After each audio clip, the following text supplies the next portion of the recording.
The world changed, but it wasn't because of movements of the Earth's crust or volcanoes or anything like that. It was because of monsters. They suddenly appeared one day and almost destroyed the world. The thing that caused all these monsters to appear was the tower. It grants power and authority to the monsters, being called by some the Tower of Demons and by others the Tower of Gods. It was called that because gods and demons said that if you climb the tower, everything you seek and desire will be found on its floors. Strength, wealth, and honor. Climb the tower, impress us, and you will be rewarded accordingly. The tower has an enormous number of floors, reaching up to 999, and it is ruled by higher beings, gods and demons. Governments around the world tried to prevent people from reaching the tower, sending tanks and so on. But no one could stop those who desired to conquer the tower. As stated by the gods and demons themselves, anyone who tried to block access to the tower would be severely punished. For 5 years, the attention of billions of people around the world was fixed on the tower. A man with a fierce gaze says that the time had come to conquer, for the first time in human history, his 600th floor. He shouts at the people in front of him, asking if they intend to stop him, and calls them 9-star.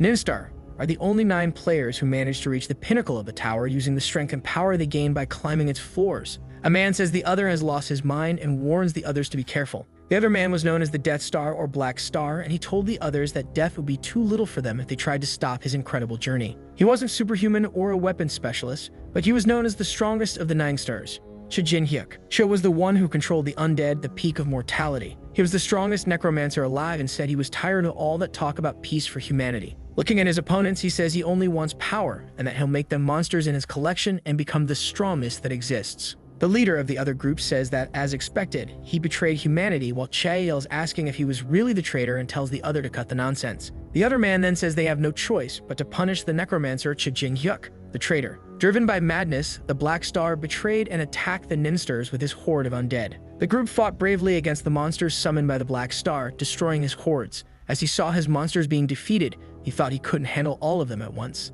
Then, after decimating the horde of undead, they charged at Cha, saying he wouldn't escape punishment for betraying humanity. The Necromancer, once part of humanity, was consumed by a thirst for power and was pierced by the spears and arrows of the others. But in truth, this was only the story told to the general public. In reality, Hyuk never betrayed humanity. He was betrayed by the other 8 members of the Ninstar, and the truth was buried deep within the tower, and so 10 years quickly passed. Then we see an apartment full of dirty dishes with flies buzzing around. A person under the covers starts to wake up. He says to the Ninstars that he will return. He then wakes up with a jolt, cursing them as bastards. He then wonders where he is and soon realizes something in his mind saying it worked. Happy, the boy celebrates that his hidden ability worked. Soul transmission was the name of the ability. He could only use it once when on the brink of death, a magic that moves the soul to another body that is compatible. Analyzing his new body, he thinks that the magic indeed found a body with a similar physique to his and that it still seems to be in Korea. With hatred, he clenches his fists, mentally cursing the Ninstars again. The man then thought that he was more than strong enough to conquer the 600th floor alone,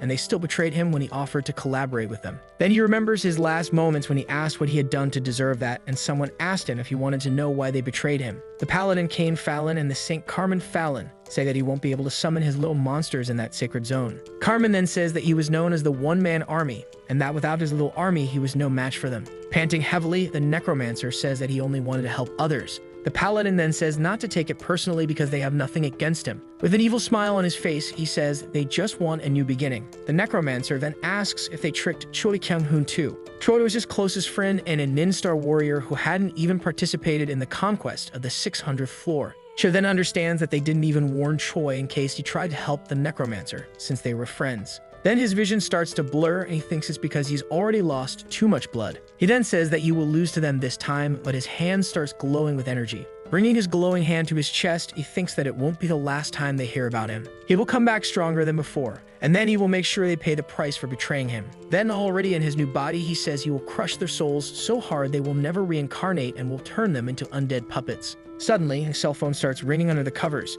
He then starts looking for the phone and grabs it. Finally, he notices that it's a smartphone. The boy thinks it's cool to have one again after not being able to use one inside the tower. Something on the phone makes him surprised. Then he sees that the year is 2023 and realizes that 10 years have passed. To him, it feels like it was just yesterday that he was betrayed by the other 9 stars, and he wonders what the hell is wrong with that damn ability. A question then arises in his mind: can he use magic with that body? While standing there wondering that mentally, the flies in the apartment fly around him. One passes near him and is completely crushed by the boy's hands. With the dead fly in his hands, he tells it to rise. Nothing happens while he tries to remember the right word. Then, concentrating on the magic word, he says rise. However, nothing happens and the phone says that it has search results for the phrase rise. The boy starts yelling at the fly, asking it to rise, wake up, get up, and so on, but nothing happens. He is shocked to find out that he has absolutely no mana in his body. Opening the window, he thinks that can only mean one thing. The tower is still there and he thinks he will have to climb that damn thing all over again with absolutely nothing. Then, picking up his cell phone, he wonders, since 10 years have passed, those bastards who betrayed him must have become complete rulers of the tower. Checking the news, he stops at one that says Choi Kyung-hoon dominated the 800th floor of the tower. He becomes serious while thinking that those damn ninsters only managed to advance 200 floors in 10 years. The Necromancer then thinks that's good for him because while they're going slowly, he can climb the tower and crush them all into pieces. Then he thinks that doing any training outside the tower is useless anyway. He's going to the tower right now. His body may still be that of a novice, but he has the mind of the Death Star Chijingyuk and will use all of his experience to get strong as fast as possible. He'll have his revenge against the Minsters soon, he thinks. Then we see the entrance to the Seoul Tower. Several people are heading towards the tower with promises of wealth and fame. The tower is seen as a collection of dreams and desires from various lives. A stairway leading inside the tower approaches. In one of the rooms, there is a coffin in the middle, half open. Inside that coffin, a skull with glowing eyes and small glasses seems to be waking up, with smoke coming out of its mouth. Elsewhere, a forest is burning. We see someone clearly running, fleeing. The woman with small horns cries as she runs out of the forest. Someone flips a gold coin into the air. We see piles and piles of gold coins as a man tosses coins into the air. In a city, a two-tailed cat strolls calmly down the empty street. On another street in that city, we see a man in black robes and a black horn walking down the street. He looks worried, thinking about something. The entrance to the tower opens precisely at 1 o'clock in the afternoon. Someone then announces that the gate is open and tells everyone to prepare. The Necromancer and the other people around him start running to enter the portal. Then he finally thinks that it is the beginning of his revenge. As soon as all the participants enter, the door closes behind them. A voice greets him while he thinks that it has been 15 years since the first time he set foot there. The system's voice warns that he is in a tutorial area. He thinks it's a huge scam because there is nothing tutorial about that place, and that it is by far the hardest part of all. The boy remembers that it is a maze full of traps and that everyone agrees it is the most annoying place to pass, at least before the 10th floor. The system shows a screen saying that his life will be restored at the start and end, and that the goal is to reach the finish line while avoiding traps. Then he thinks that first he has to get to know the body his soul ended up inhabiting, and saying this, he opens his status window. Seeing his stats, Chet concludes that the body is horrible. He notices two things that catch his attention, a skill called predation and the body being infused with mana. Recognizing them, he thinks these are things he had before and that they might be linked to his soul. Then he starts stretching in preparation to cross the maze. He then thinks that he will try to gain as much experience as possible during the tutorial. Our hero then jumps and starts running through the maze. Right after taking the first steps, the system says he left the starting area and that the magic arrow trap has been activated. The Necromancer skillfully dodges the arrow while continuing to run. Smiling, he thinks that he can still see arrows at the moment they are fired and that it's the same trick as before. Suddenly, 5 arrows glow behind him. Laughing, the boy says that this welcome is a bit excessive. Running, he manages to outpace the speed of the arrows. Then, unable to see the other arrows in front of him, 2 hit him and 1 cuts him. Bleeding, he says not yet, just a little further to reach the finish line. The black sky starts to glow red with a number of magical arrows about to be launched at him. He is hit by a barrage of arrows all over his body. Despite looking like a porcupine with so many arrows stuck in him, he is still standing. The Necromancer continues running, thinking that it hurts but that he must keep going. Taking 2 steps forward, the world starts to darken quickly. Almost unconscious, he keeps walking, leaving pools of blood along the way. She then falls after crossing the finish line. As promised, upon crossing the finish line, his life is restored and he starts waking up. Getting up, he wonders if that is all he can endure for now and thinks about how much it hurt. Of course, he didn't just run recklessly without a plan. There are 2 skills that allowed him to be the best player in the world. One of them is predation, and saying this, he touches the ground with his own blood and licks it. He says that predation allows him to consume any object or being that has died and absorb their attributes. The blood that was spilled on the ground starts to flow back into him. Then, absorbing his own blood, he thinks that all of it should return to him as experience. The system shows that he gained 1 point in all stats and some tolerances to bleeding, penetration, pain, and fainting. Seeing that he gained some resistances, he thinks that he might be able to endure all basic attacks without any equipment. He then thinks that it usually takes about a week for a good player to finish the tutorial. He continues saying that he will finish the tutorial by taking absolutely all the arrows, and that way his stats will increase insanely. He will keep going this way until he maxes out his tolerance levels. We then see his status window with his tolerances gaining points and the bar filling more and more. A month passes and we see our Necromancer. with blood coming out of his mouth and a tired but determined look. Full of arrows stuck in his back and blood spread everywhere, he finally reaches the front of the final portal. The system then says he has completed the tutorial, while he says it took much longer than he thought going back and forth like that, and wonders if the whole month really passed. A new system window appears before him. The window says that many of the gods and demons are interested in his methods. Sighing, he says there they are again. He then yells, calling them weirdos and asking if they were spying on him again. The weight of the gazes of many gods and demons falls upon him. Chan thinks that they are always keeping an eye on potential prodigies, while system messages show that some gods disliked his words while others liked them. Then he says that none of them are offering divine wisdom and that they are probably just looking for a new apostle, and that there's no reason to recruit him just for the tutorial. The system then, in a window, says that a Diablo is smiling as the screen slowly turns red. The apex of malevolence greeted him with a casual, "How are you?" The Necromancer quickly recognizes him and calls out to Baal, cursing him as a damn stalker. Baal, also known as the apex of malevolence, is the demon who kept trying to turn him into an apostle in his past life, and wonders if he has been recognized. He remembers that it was Baal who helped him obtain the soul transfusion ability and says that the skill was very well used. Some messages begin to appear from gods and demons who are interested in him. Then he blames Baal for drawing so much attention to him. Baal's red window then says it apologizes for the commotion. Several windows appear, one of them from the god of thunder who wants to talk to him privately, and another from the Monkey King who liked him and asks everyone to leave him alone. He asks if he looks like someone who works for others and says that if they are going to chase him, they should do it quietly and shut up. Baal says he is sad while his window curves slightly downward. Chen directly tells Baal that even if one day he becomes an apostle of someone, he would never be his, and tells him to stop dreaming because it will never happen. Then, with his hands full of blood, he says that now it's time for his rewards. He then sucks up all the blood he spilled in the last room back into himself. We see in his status window that all of his tolerances have been maximized. His stats are then all updated with attribute points and his new tolerances. He thinks that it's hard to get mana at that stage, but thanks to his mana-infused body, his stats increased a lot. The system then shows that he has a new skill to unlock. He then ponders what skill it could be since he already has predation. In his skill window, he sees a second one with several question marks and wonders if that's the one the system is informing him about. Then he thinks that skill must be a new one, coming from the body he reincarnated into. The name of the new skill is Jack of all trades. He wonders what the hell kind of skill that is and clicks on the system to see more information. The description says that the skill makes him good at everything, receiving proficiency bonuses while training and providing additional modifiers based on proficiency during battles. Smiling, he thinks that it's wonderful that he really might be able to achieve something with that.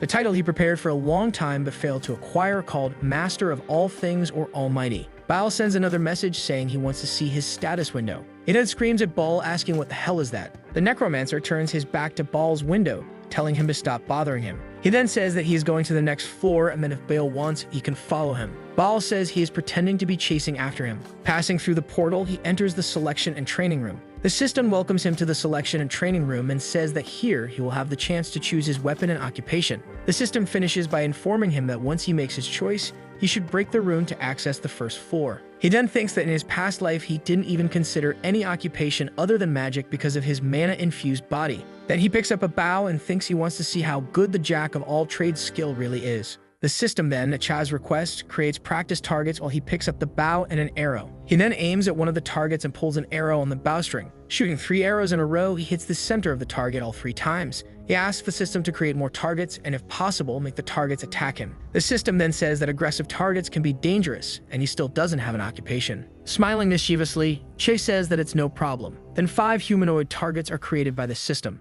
A window shows that the practice targets will now see the player as something hostile, and they start running towards him. Again, shooting 3 arrows at once, he hits the center of the target's heads. The other 2 rush past and get close to our hero. Then, they are cut in half. We then see a sword emitting smoke from being swung so fast. Our boy, stabbing the sword into one of the dummies, tells the system to make the targets stronger. The system says that the target's level has increased and that it will create giant targets too. Suddenly, the giant target looks up and sees the shadow of the Necromancer falling towards it. Then the boy with the giant spear pierces straight through the giant practice target's head. Next, he draws 2 daggers. He throws them backwards blindly and hits the heads of the other 2 summoned targets dead on. Flying targets appear behind him, but our hero notices them. Looking back, he sees that the targets are long-range practice dummies. They shoot at Cha, who uses the giant target's body to shield himself from the energy blasts. The system warns that these are the most dangerous targets that can be created on that floor as our boy runs towards the weapons. Laughing, our hero asks if these are really the strongest they got.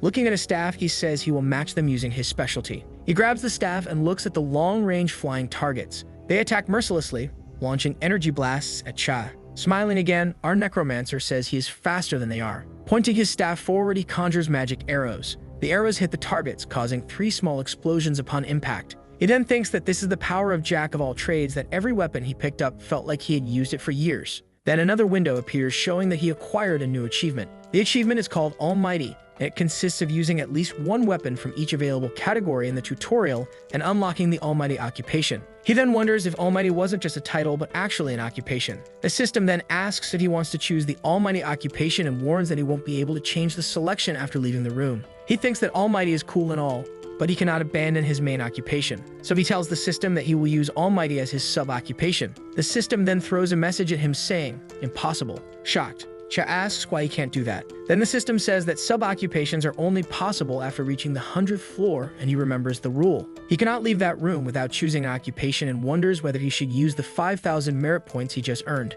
Then he wonders if it's impossible to unlock sub-occupations using merit points. The system shows him a big question mark and then asks how a beginner could know all that. Merit points are a type of currency the game rewards for completing various activities and can be used to make changes in the game. Cha tells the system that it doesn't matter how he knows and asks if it's possible to use his 5,000 merit points to unlock a sub-occupation early. The system then says that it is possible, but he can't. It then shows the system window with the merit points he has and how many he needs to unlock the sub-occupation, and he is literally 50 points short. Right after that, he says there's no other way and tells Baal that he's going to sell him a little. Then he says that Baal approached and revealed his identity to him, which should have an achievement related to talking to a god for the first time. Suddenly, a new system window appears saying that communicating with Baal, the apex of malevolence, is worth 200 merit points for the achievement. Then Baal's window appears with hearts, and he asks if he did well and pretends to act cute, while Cha asks him never to do that again. The system then asks if he wants to spend the merit points to enable Almighty as a sub-occupation,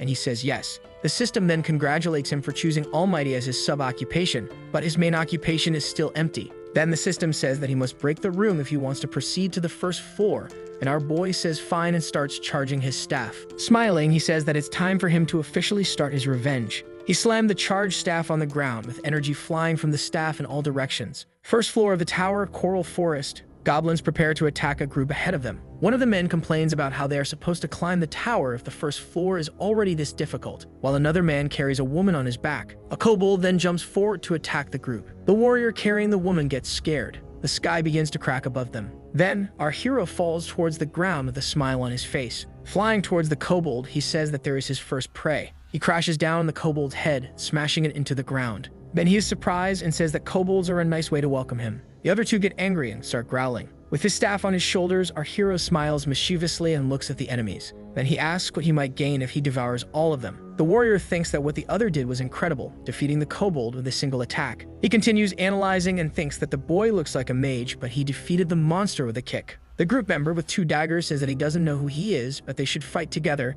and that if they combine forces, they can easily defeat them. Our boy, however, tells them to stay away. The group looks dumbfounded, asking what he said. Our hero also says that if he touches any of them, he will kill them too, and asks if they understand. The group starts trembling with fear and stands frozen, still not understanding what was happening. After a few seconds of silence, they say yes, that they will leave, and start walking in the other direction. The 2 kobolds in front of him start screaming and growling, seeing the others leave. With a devilish look, he asks the kobolds if they want to seek revenge for their companion. The 2 kobolds then charge at the Necromancer. The first has his skull crushed by our hero's staff as soon as he gets close. The second stands still, and our boy asks what he's doing and if he's not going to attack him. Suddenly, the kobold turns around and starts running toward the forest. Then, pointing and charging a spell in his staff, he asks the kobold if he thinks he's going to escape. A magic arrow pierces through the kobold's chest, making him fall to the ground instantly. A system window appears welcoming him to the first floor, while he says the system is late because he's already collecting the spoils of battle.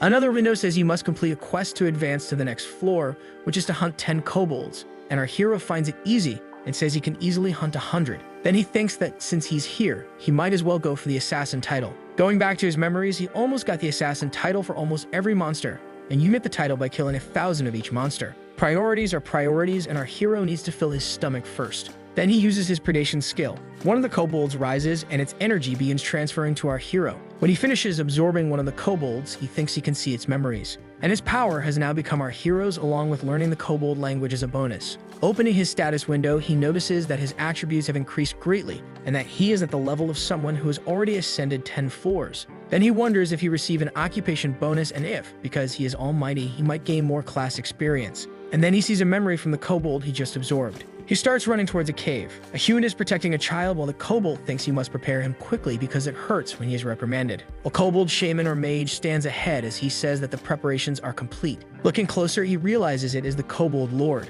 Smiling slightly maniacally, our hero celebrates the perfect timing of his arrival. A monster with a lord status means that a monster wave is coming, which means he can get the assassin title and farm a little too. Sure then says that if he's about to face a monster wave, he'll need an army. So he begins to raise the kobolds he defeated to fight alongside him as undead. He commands them to rise, and magical waves lift the bodies of the defeated kobolds. Next, both lose the flesh from their bodies, leaving only bones. A system window appears congratulating Cha and saying that he changed his occupation to Necromancer on his own. Cha says that changing his occupation is nothing, since he has the memories of his past life and the sub-occupation of Almighty. Then he thinks that he's still not satisfied and that there's a hidden occupation he needs to unlock right there on the first floor. One of his skeletons suddenly looks to the side and he notices, asking what happened. Another kobold is lying on the ground, trembling. Behind it, there are 3 more kobolds growling and snarling at Cha. He then orders his skeleton army to hunt and kill all kobolds they see. The 2 kobold skeletons then start walking toward the 4 living kobolds and attack, throwing a kobold stone into the air with his small skeleton army and his mission progress saying he killed 10 out of 35. He says that something should be around there. Finally, he finds a house in the middle of the forest.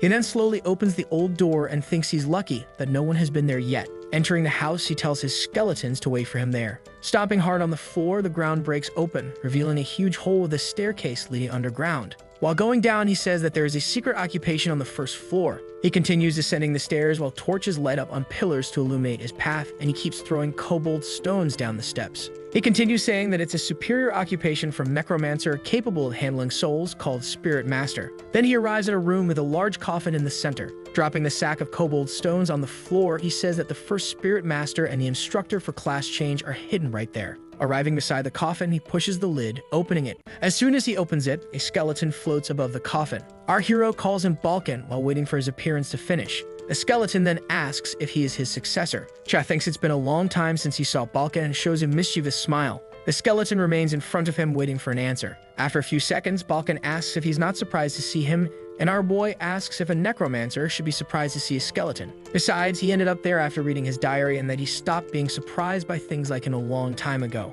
The hidden item in the diary of the Spirit Master Balkan. It's obvious he hasn't read it yet in this life. In his past life, he found it while gaining knowledge and magic, and after reading it, he returned to the first floor. He tried to become a Spirit Master himself, but he failed to turn Balkan into one of his summons. The skeleton then says that he made a good point and that he likes him. Laughing, he says that he's definitely better than that idiot from 10 years ago, while our hero trembles without even blinking. Offended, our boy wonders if he should kick him. Then he thinks it's better to change the occupation first and tells the skeleton that he wants to change, but Balkan says he needs to have climbed to the 10th floor first. Balkan starts explaining that Spirit Master is a class above Necromancer and that he could change it on the 10th floor, but our hero interrupts, saying that he's already a Necromancer. He then shows his status window, proving he is already a Necromancer. The skeleton shouts at him, saying he has great potential and is surprised that he changed his occupation before the 10th floor. Balkan comments again that he is absurdly better than that idiot from 10 years ago, leaving our hero clearly offended. Calmly, our boy asks if he's going to change his occupation or not, and the skeleton apologizes, saying he got too excited.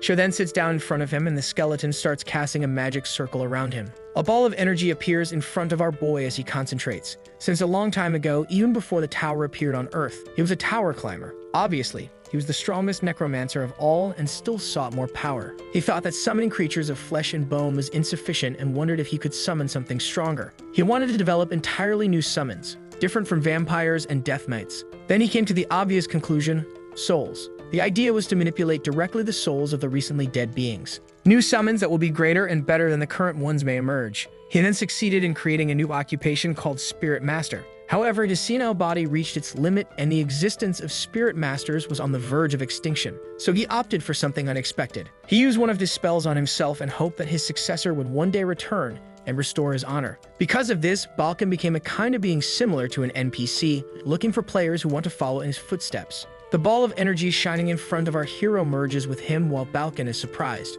The skeleton says that the rude boy from 10 years ago was the second, and that he would be the third spirit master in history. He then says that our boy can use the soul crucible to absorb souls as well as summon them. With a maniacal smile, our hero thinks that he will use the crucible that Balkan gave him, and that he will absorb him first. This time, Che is prepared and will not fail again, while the skeleton congratulates the boy and tells him to spread his name everywhere. Cha, smiling, says that about that, he has other plans. Then he points at Balkan and tells him to do it himself. The skeleton is left confused about what he meant by that. He then yells at the boy and asks if he forgot the promise written in the diary. Our boy says that delegating his task to others is not healthy while approaching Balkan, who asks why he is getting closer to him. As he gets close, our boy uses the soul harvesting skill. Balkan is hit head-on as his soul begins to leave his skeletal body. Then he starts asking if the boy thinks he will be caught by a novice. Still smiling, our boy thinks that he got him. The skeleton shows his middle finger to our hero and says that this is how they curse on Earth, that his previous pupil had taught him that. While running to escape, the skeleton crashes into an invisible barrier. After suffering the impact, he slowly slides to the ground. Then he finds himself sitting in the middle of a magic circle and asks if that is magic. Our hero asks if he is comfortable there. He says that this is his own little prison made with a low-level magic called Magic Wall. Balkan starts hitting the wall, asking if our hero thinks he will get away with this low-level magic. Still smiling, he says that it's not just one though.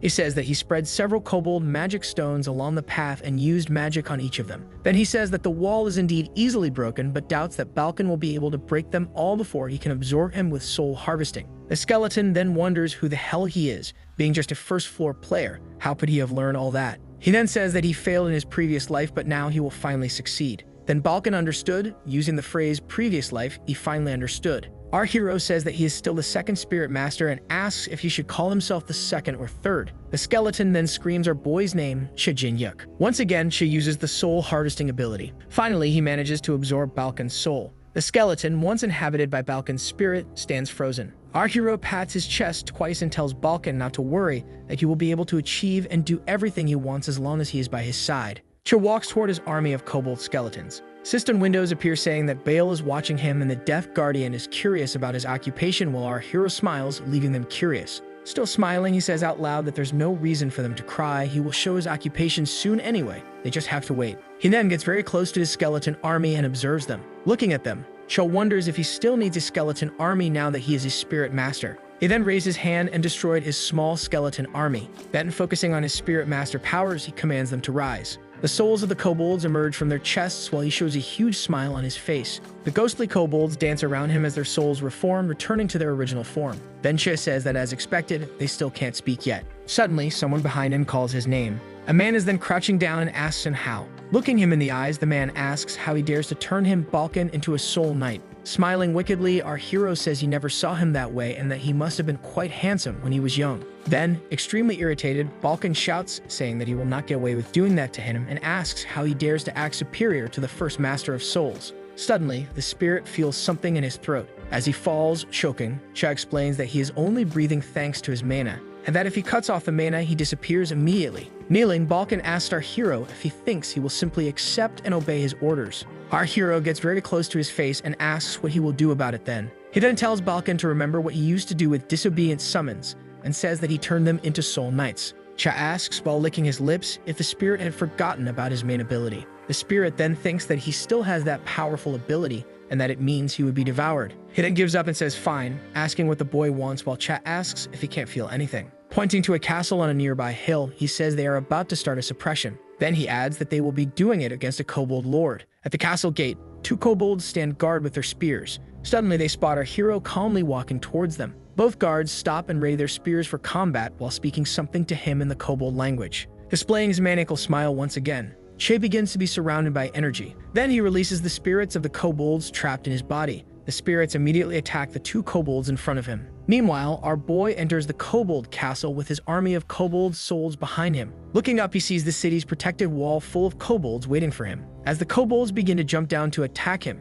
he thinks he has 30 kobold soul knights and that the monsters don't stand a chance against him. Bending down to pick up a spear, he thinks that this time he won't just stand and watch. He then tells the kobolds to take him to their lord and calls them weaklings. We then see the ceiling of a cave crack and dust fall. The kobold lord is doing something at his workbench. He then asks if there is an intruder. The lord begins to walk and tells them to have the offerings prepared, and one of the guards salutes him in confirmation of his order. One of his spirit knights roars in anger. Next, he passes through the bodies of 3 kobolds and comes out the other side. The The three then scream without understanding what is happening. Our hero grabs a kobold by the head, making him a motion to twist the monster's neck. And in the next second, he snaps the beast's neck with a twist. A square hole opens in the wall behind our hero. 3 kobolds jump to attack Cha from behind. However, the spirit knights were on standby and eliminated the kobolds who tried to attack our boy from behind. He then picks up the sword from the first kobold who attacked him and uses it to eliminate 3 more kobolds in front of him. Seeing the bodies of those he defeated, he says that his hidden occupation is really quite good, while 2 of his soul knights surround him.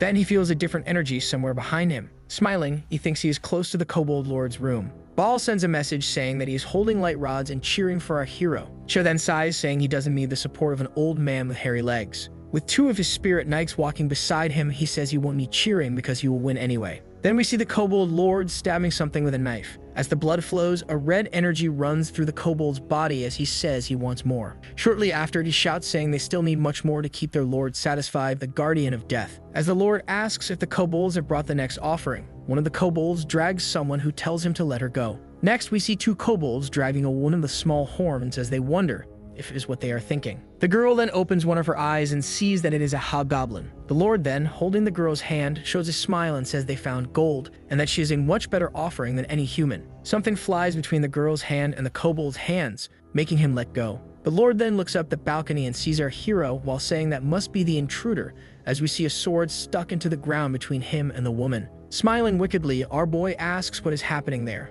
whether it is a sacrificial offering or human sacrifices. He then says himself that it doesn't matter what it is, it will fail either way. The kobold lord then asks if he is the invader. He then curses him, calling him a bastard intruder. Our hero then says that he must be the kobold lord and insults the monster, saying he really does look like the leader of a bunch of weaklings. Offended, the kobold says his name is Kaloum, king of all kobolds, and demands more respect. Still with a wicked smile, our boy says he is quite arrogant for a first-floor monster and tells him to earn the respect he asks for. The girl thinks she still hasn't quite understood the situation, but the kobold lord seemed distracted by that human. Thinking that this was her chance, she prepares to run. As she gets up and starts running, the kobold lord asks how an offering dares to run and try to escape. The lord then begins concentrating red magic in his hand and asks his lord, the guardian of death, to grant him power and strength. Cha then picks up the words guardian of death from the kobold lord's speech. He then uses a skill called body spears and makes 2 corpses fly toward the fleeing girl. In her haste, the girl trips over a stone on the cave's uneven floor.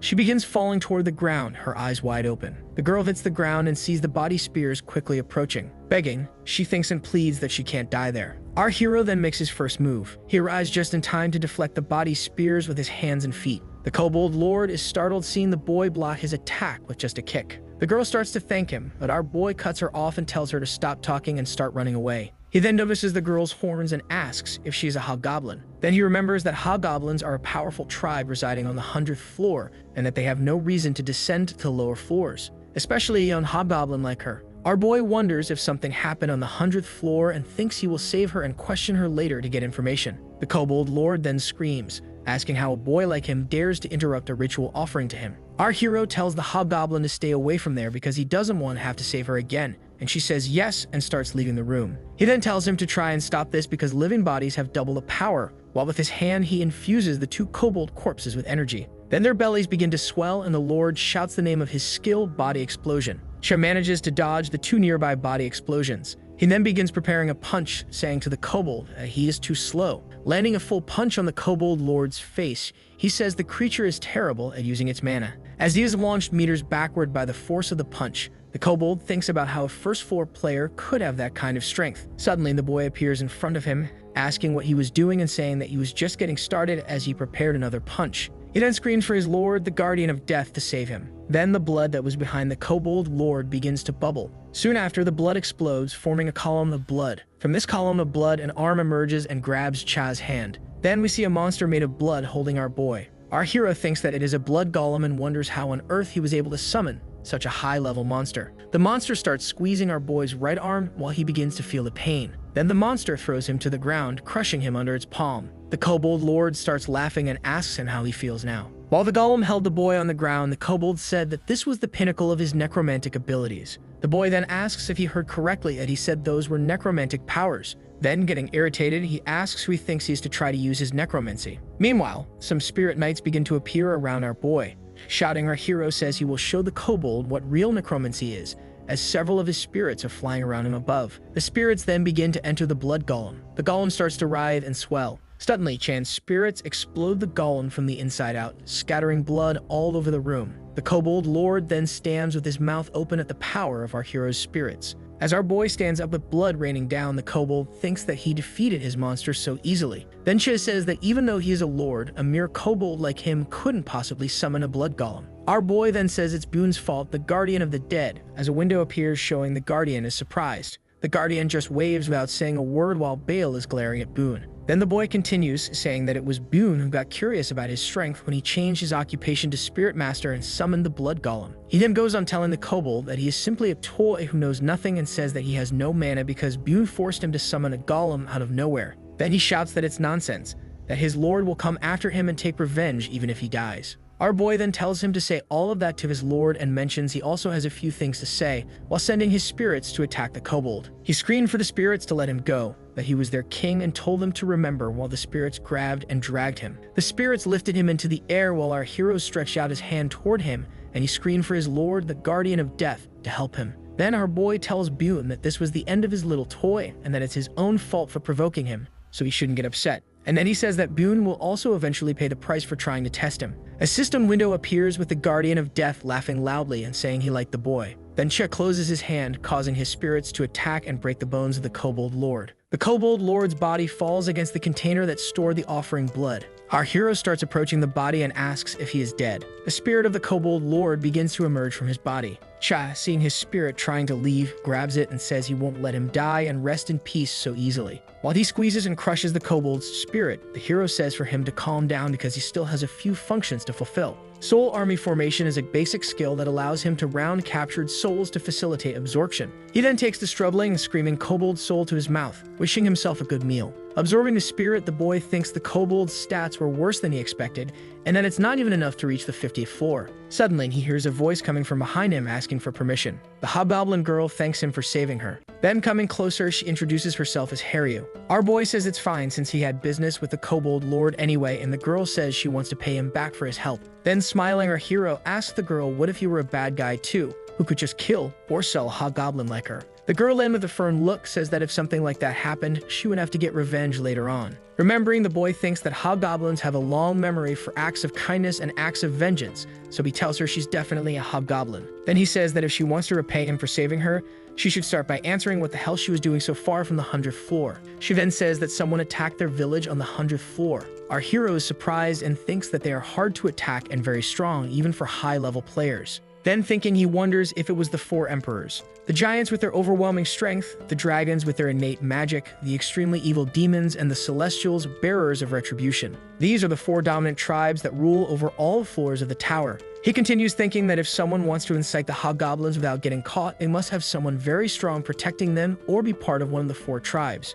Then he remembers it could also have something to do with the Ministers' Guild. He gets irritated remembering the ministers, and the girl, worried, asks if he is alright. Our boy says it's nothing and tells her he is leaving now, but the girl stammers and asks where he is going. The boy asks if she is planning to stay there in that pool of blood. She says that if it's alright with him, she would like to go along. Our boy thinks she is still very young, but forming a party with her wouldn't be bad. The boy says he is very busy and won't have time to protect her all the time, and she happily says she knows how to take care of herself. Then he asks if she has already forgotten how she was tricked by the kobold lord, and she pauses. She gets upset and says it was only because she let her guard down for a moment, and our boy says whatever and tells her to follow him. Looking at his clothes, he thinks he needs to get some new ones because walking around covered in blood would draw the wrong attention at that moment. Then looking at the kobold leader's body, he sees an armor symbol on top. Looking closer at the icon, he wonders if that is an equipment symbol. Sometime later, he puts on the equipment he got from the kobold lord and starts leaving the castle. While they were walking, a whirlpool of energy appeared in front of them. The girl moves closer to Cha as a person emerges from the energy whirlpool.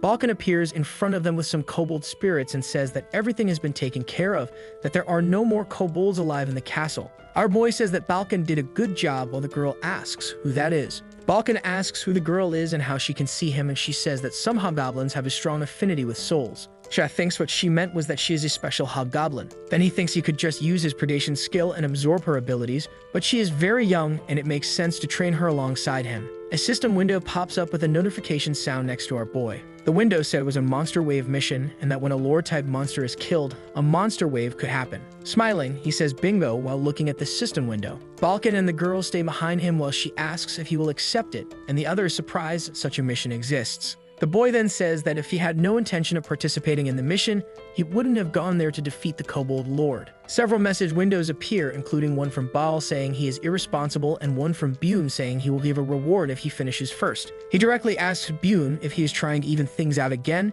and the window says the Guardian agrees with what was said. Then he says he will decide when he sees the prize. Balkan says he is crazy for thinking about accepting something like that, but at the same time says he will be free if the boy dies. Smiling, the boy says no, he will be his slave even if he dies, and the ghost screams telling him to stop joking because he's already giving him chills. Our boy then presses the button marked yes to accept the mission. Then a red window shows that there will be a monster outbreak at the village gates and that someone has accepted the monster wave mission. Meanwhile, in the village of Coral, several people are gathered wondering what the hell is happening. Everyone wonders who the madman was who accepted that mission, and they are worried they will die once the monster wave reaches the town. One of the players says that whoever has already completed the first floor mission should run and climb to the second floor because they won't be able to move up once the wave starts. Someone grabs him saying they still need to kill 3 kobolds to complete the mission and asks for help while he tells them to let him go. Then some lightning appears in the sky and converges on a nearby area in the forest where they are gathered. A giant portal then appears at the place where the lightning converged.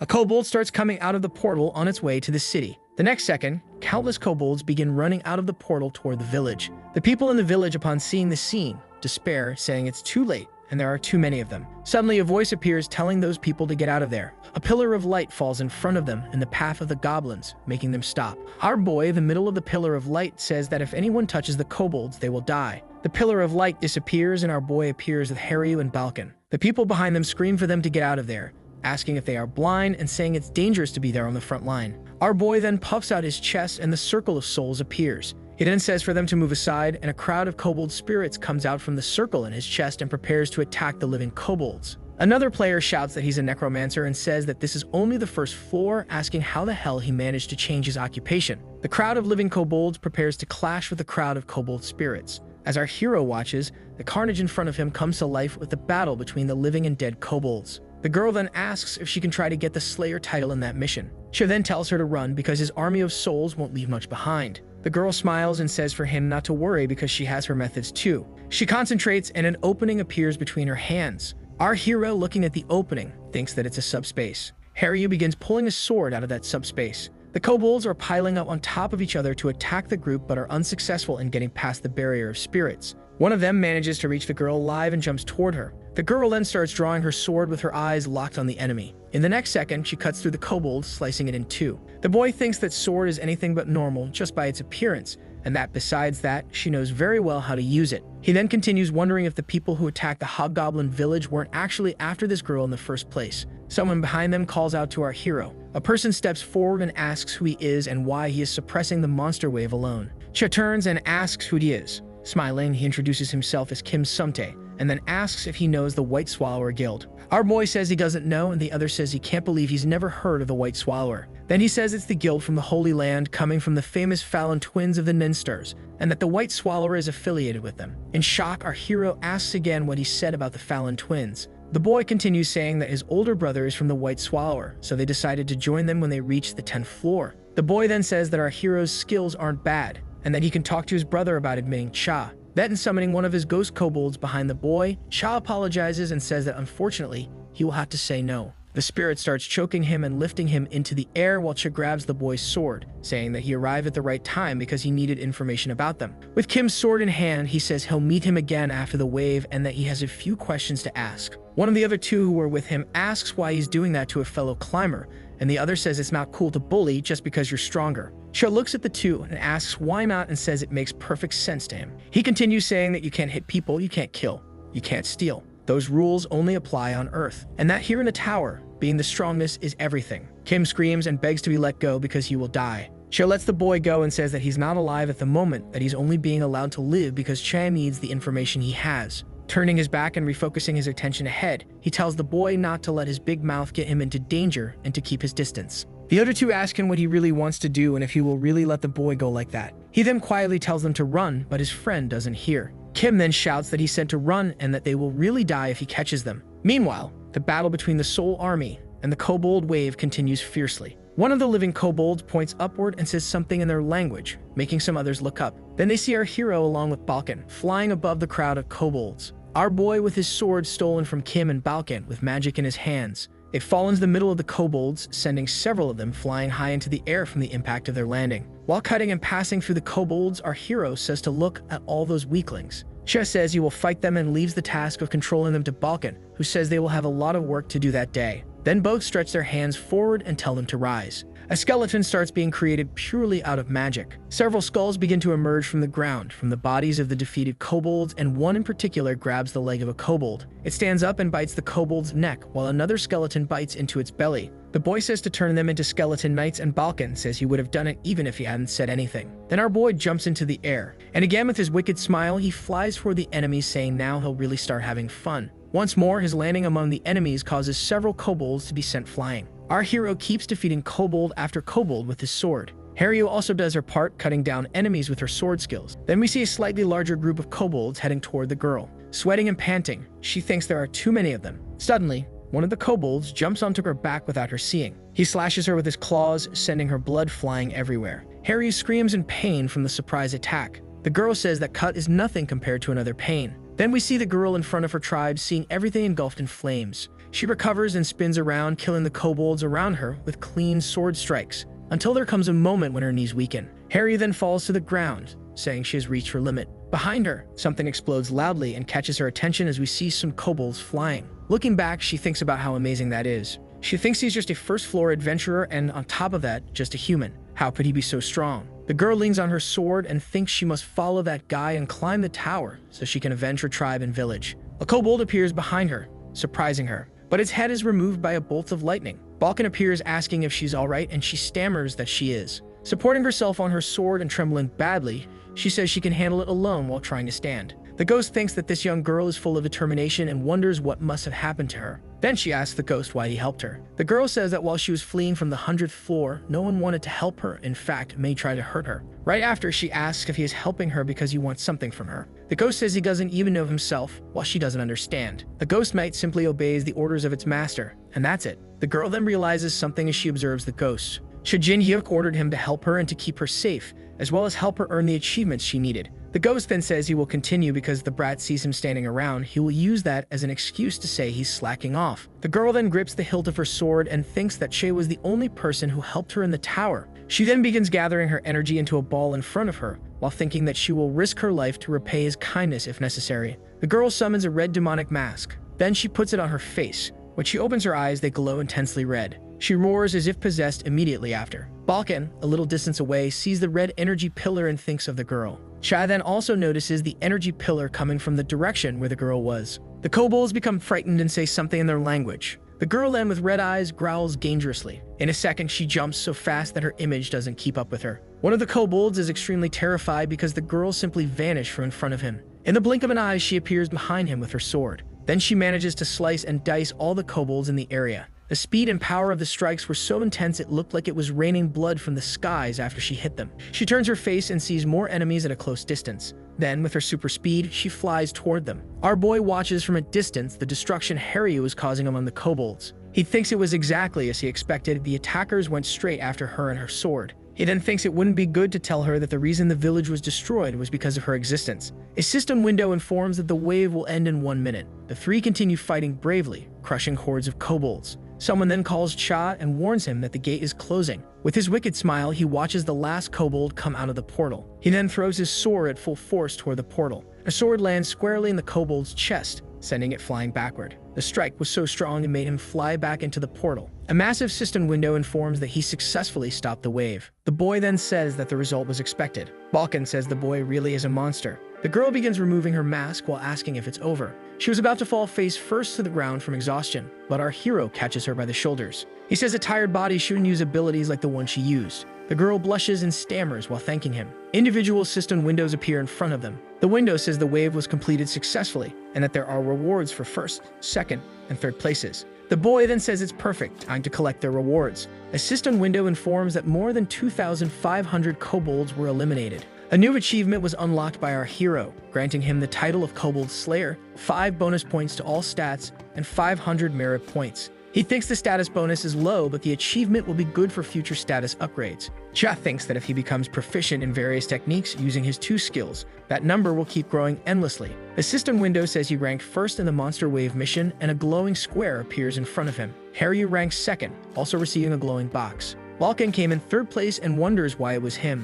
Our boy says it's great that he won and asks for his reward while he agrees, saying it would be hard to use it anyway, being a spirit. The girl then calls the attention of both.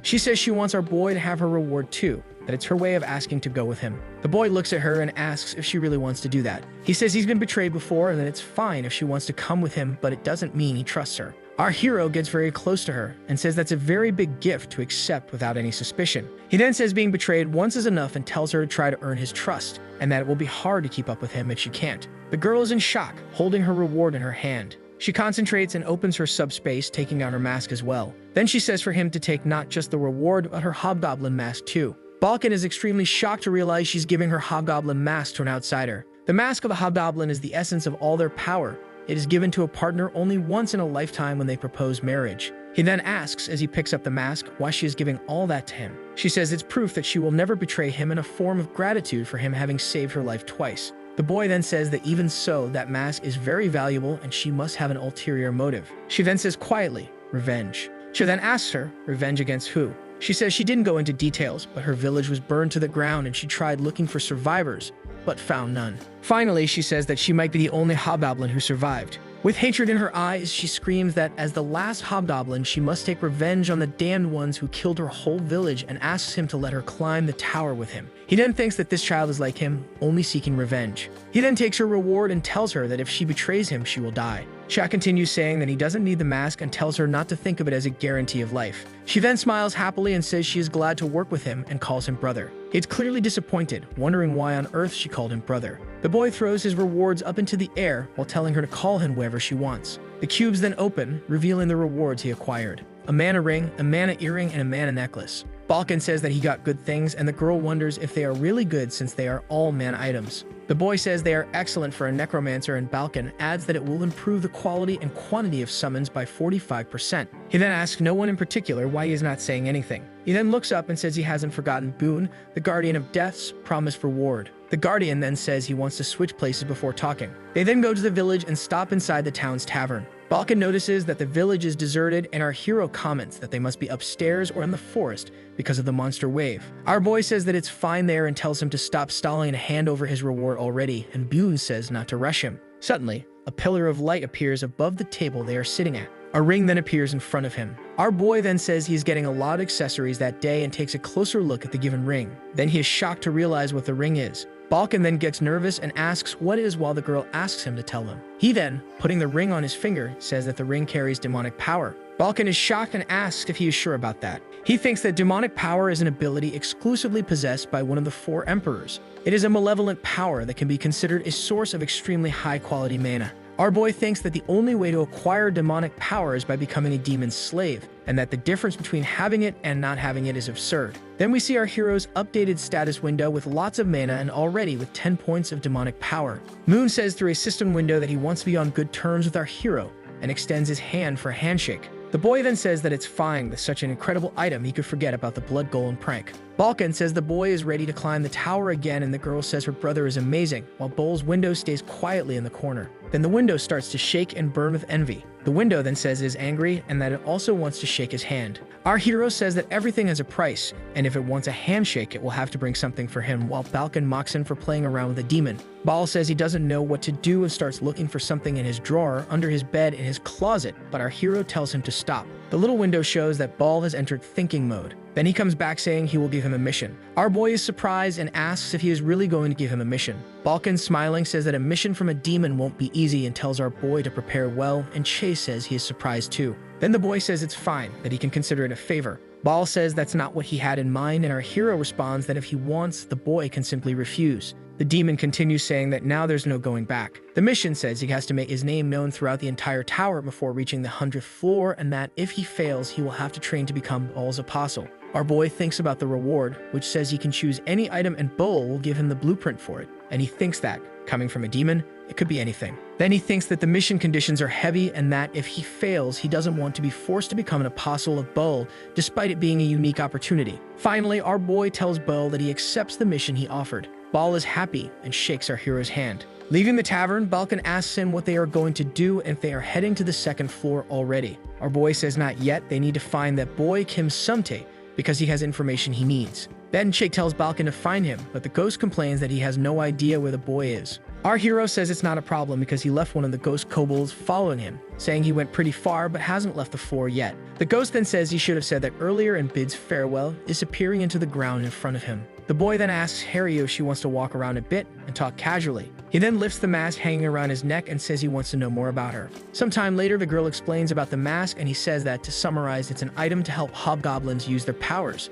He then asks if hobgoblin abilities are magic and supernatural powers, and the girl confirms that yes, they are exactly that. The girl says she has an ability called premonition, which allows her to see the future using her supernatural abilities. Our hero says he would prefer some ability related to combat if he could choose one. Harry keeps staring at him for a while. Bothered by the girl staring, he asks why she is doing that, and she says it's nothing. It's just that he is very different. She explains that people from various tribes used to come to them almost every day bringing gifts so they could have their future predicted. Many people can't handle the anxiety of knowing about their own future and work hard to eliminate uncertainties. The boy then asks her if there is really any reason to eliminate them, since it's easier to deal with them directly and break them yourself. She then gets happy and says that maybe her ability will suit him well, but our boy doesn't quite understand what she meant. Harry then says that her ability is battle premonition, used only for situations and battles, and asks what he thinks about that and whether he finds it useful. Suddenly, he hugs the girl, leaving her surprised. Then he says in her ear that she's perfect, and the girl starts blushing like crazy. Smiling evilly, he thanks God that it's her and says that she's the best. She then thinks that with her ability, it doesn't matter what it is, even if he faces combat-specialized Ninstar, he has a chance of winning. The girl remains completely in shock and nervous, blushing shyly. She then thanks him for the hug. Two windows then appear. Baal says he started to close the curtain, and the nine-tailed fox licks its lips while staring at Harry. Then he yells at Baal, asking him to turn off his camera and stop following him. The boy apologizes and says he didn't realize, and the girl says it's okay and that she is very happy to be able to help. Then he tells her he will pay a good price for the mask and that she will be part of his revenge. She thanks him and says she is looking forward to working with him and calls him brother again. Next, we see Balkan putting his hand over Kim's mouth, silencing him and asking him to stop struggling. Balkan keeps saying that his friends left him behind and tells him just to stay quiet and wait for his master to arrive. He then rumbles to himself, wondering if his master knows how hard it is to catch someone alive and asking himself where the kid went. Sometime later, Chad appears with Harry, and Balkan complains about how hard it is to keep that man from running away and says that he is late. The boy then, drawing his sword from the sheath, asks if Kim was really trying to run and tells Balkan to step aside. The ghost then steps back and our hero drives the sword into the tree beside the boy's head. He says he will return the boy's sword, but wonders how he will hold it. He then continues, saying that he can hold it with his hands or with his stomach, depending only on the answers he gives. The boy asks Kim to tell him everything he knows about the White Swallower Guild and to start now, while the other stutters with fear, saying yes. Sometime later, the boy is running away from Cha and Balkan and asks if he's really going to let him go, and our hero says yes, because he will defeat the entire guild later. Recapping, the White Swallower Guild is a branch of the Sacred Land Guild, and most likely has several other guilds from the 10th to the 200th floor working for them. The boy says he has to plan how to destroy them all, while Balkan says it will be a hard and repetitive task. Our hero says at least there's one good thing about this, and Harry asks if he's talking about the mission given by Baal. He replies yes, that dismantling the Fallon Brothers operations base is an excellent opportunity to complete the mission too. Our hero then asks if it's time for them to run to the 10th floor. Some people are talking in the second floor city and ask if those who are arriving are the ones who held back the monster wave alone, and if there were 2 or 3 of them. Then someone in the crowd points at the portal and says they've arrived. One of the people then, gritting their teeth, asks what the hell that is. Then we see our hero wearing the hobgoblin mask, and someone in the crowd asks if it's a ghost mask. People then start bombarding them with questions. What's his name? If he was the one who accepted the Monster Wave mission, and if he already has a guild. The boy thinks that if he uses the name Che Jinhyuk, he might end up creating problems and remembers Baal's mission, which allows him to use a nickname too. So he says his name is Demonic Mask. Our hero, after saying his name is Demonic Mask, turns to Balkan and Harry and starts walking away while the crowd wonders what just happened. One of the onlookers tells him to wait, that there's still a lot to answer, while another asks him to stop so they can ask something. Then the other asks if that guy isn't one of those who committed crimes in his life on Earth and ran to the tower to escape the problems he caused on Earth. The boy thinks that hiding your face and name in the tower is common, and the rumors about the monster wave and the mask are bound to attract a lot of attention. She then tells Balkan that it's better for them to keep moving since they still have a lot to test. Then he and his group enter a pillar of light and disappear. The people in the crowd notice that they just left without answering any of their questions. They appear in a place in the middle of a forest on the second floor. A system message welcomes them and says that the mission to climb the floor is to eliminate 10 warrior kobolds and 10 regular kobolds. Looking at the screen and pulling down his hood, he thinks that the mission is nothing special, just as he imagined. He then says he'll leave the mission to Balkan. Then the ghost asks if he's ordering him to catch those monsters alive. Our hero asks him to catch them for Harry's mission too, if possible, and says he's about to test the demonic power of the ring, so he should hurry if he wants to watch. Flying, the ghost says he's a wicked brat and asks him not to use everything before he gets back. The girl asks if it's okay for them to do the mission like that, and the boy, while taking off his robe, says she can go hunt the monsters if she wants. Then he leaves the mask and cloak with the girl as he focuses on the power of his ring. The boy realizes he's positively nervous because he never thought he would be able to use demonic power in his life. He then says to rise using the power of demons and the 4 emperors. A flame appears in front of him as he admires it and thinks that this, yes, is demonic power. The girl seems to notice something to their left and steps in front of the boy, calling him brother. She notices the presence of a kobold hiding in the bushes a little further ahead. The kobold then jumps toward our hero to attack him. Our boy smiles and says that the monster appeared at the right time, the time to test demonic power. The boy tells the flame in front of him to attack with the flame of demonic power revelation. The flame flies past the kobold, who tilts his head to the side, letting the flame pass by. The girl is surprised to see that the kobold actually managed to dodge an attack using demonic power. Then our hero thinks no, that attack doesn't need to be aimed. The kobold notices something strange and its shoulder begins to crack. Then his arm cracks further and starts to fall off, while the kobold looks on in desperation. Harry then asks what happened, while our boy says that demonic power is truly cruel and that weak enemies don't stand a chance against it. He continues saying that they will end up like that even with a small scratch, while the kobold completely disintegrates. Then he says that the real test begins now, as he watches the kobold's soul float out of his body. If a soul knight absorbs a little demonic power, it is destined to become stronger. That said, he mixes a little demonic power into the soul of the kobold he just killed. Then, straining, our hero thinks that the kobold's soul might not be able to endure the demonic power and could end up breaking. He then thinks of lowering the amount of demonic power and literally starting at the first level at 1 point. He then manages to mold the kobold's spirit knight with 1 point of demonic power. The girl says he succeeded, but it seemed very difficult, and the boy says he was also surprised and that it was actually simpler than he thought. Thinking that no other tribe has ever used demonic power, he doubts that anyone else besides him knows how easy it is to manipulate. Someone then comes up behind him and asks if he did that using demonic power. Balkan returns and says it looks amazing, the fusion was perfect, and that you should call them Infernal Soul Knights. Our boy likes the name Infernal Soul Knights as Balkan analyzes the spirit more closely, saying he wonders who taught him those skills. Then Cho wonders if that means he'll have to infuse demonic energy every time he creates a new spirit knight, because if so, it will be hard to use them in combat. Then he has an idea and wonders if he really has to be the one to perform the summonings. The boy then tells Balkan that regarding summoning skills, he is much better than he is. He also says that his skills in organizing and commanding them are excellent, while the spirit starts blushing and says the boy is finally showing some respect. Then he sees demonic energy heading towards him. Screaming in pain, he asks what the boy is doing to him. He says that by infusing Balkan with demonic energy and turning him into an infernal spirit knight, all his summons will also become infernal soul knights. Moreover, he continues, since Balkan is much stronger than a kobold, he will use all 10 points of demonic power on him and finally tells him to hold on tight. A pillar of purple and pink light falls on the place where Balkan's spirit was while the spirit screams Che Jin-hyuk's name. The girl shouts at him, trying to get his attention, and he tells her to stay calm because the first master of souls won't meet his end so easily. Suffering, Balkan screams that once he gets out of there, he will break the boy's body into tiny pieces. He then tells the ghost to go ahead and try, saying he always admires his summon that can pose a threat to his life. Then the energy starts spiraling around Balkan's spirit. The spirit reappears with a completely different aura around his body than before. Our boy then calls him his most powerful infernal soul knight. Balkan begins by saying that he made a mistake. Summoning countless infernal kobold soul knights, he yells that the biggest mistake any necromancer can make is creating a being far more powerful than himself. Our boy says that Balkan looks furious and that this is very good. Meanwhile, he takes the mask from Harry's hands. After taking the mask, he puts it directly on his face. He says he needed someone to test the powers of that mask. Balkan shouts that it will be as the boy wishes, that he will mass-produce infernal soul knights for him. Summoning countless monsters, Balkan sends them to attack our protagonist. A glint flashes across our boy's eyes as he uses the hobgoblin girl's mask. She notices that he managed to use the power of the mask and is surprised. One of the souls launched at him notices something different. All the infernal soul knights became extremely slow. Then he thinks that it's not just that. This was the world seen through Harry's eyes. Our boy then runs through and destroys every soul in his path. Balkan, not understanding, is astonished at his master's speed. Our protagonist says that he might look like that now, but once he was called the Death Star. Then he punches Balkan right in the face. The ghost takes the hit hard while our boy starts preparing the second punch. She lifts the mask a little and tells the Soul Knight to be obedient. Then giving a second punch, the spirit falls to the ground, causing a huge impact as Harry runs to him, and our boy lands gracefully beside her. The girl, worried, stays next to the ghost while the boy tells her not to worry because a soul warrior won't be hurt by just a punch.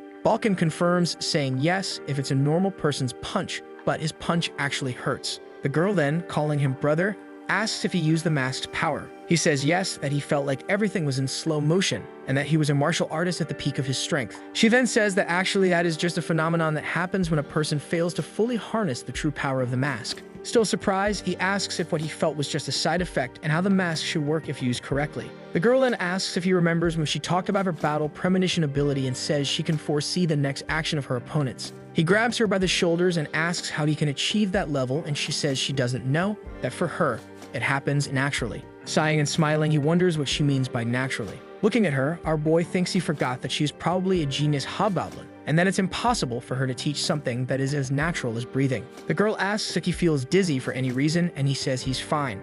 She says that inexperienced hobgoblins usually feel headaches and dizziness after using their powers without fully mastering them, and that even she can't always use it. The girl says he must be feeling fine because he didn't manage to use the mask's power at all. The boy gets upset, saying she hit him right where it hurts, and the girl says she meant that he will be able to use it soon. Our boy thinks he was too arrogant, thinking things would just fall into place, and that his growth on the second floor was so absurd that he got carried away. He pats her head, saying that thanks to the girl he managed to bring perspective back into his mind, and she says she hardly did anything. Meanwhile, Balkan feels completely isolated and forgotten in the corner. He thinks about how he, the greatest and best spirit master alive, ended up becoming that pathetic being. Then the spirit notices someone coming toward him. Harry starts approaching him and crouches down as if to hug him. Balkan then hugs the girl, saying that she's different from that brat, that she came there to comfort him. She then awkwardly points to the side. The girl says maybe he hasn't caught enough kobolds yet. She came to bring a message from the boy saying he forgot one and for him to go catch it quickly before the boy turns him into a spirit potion.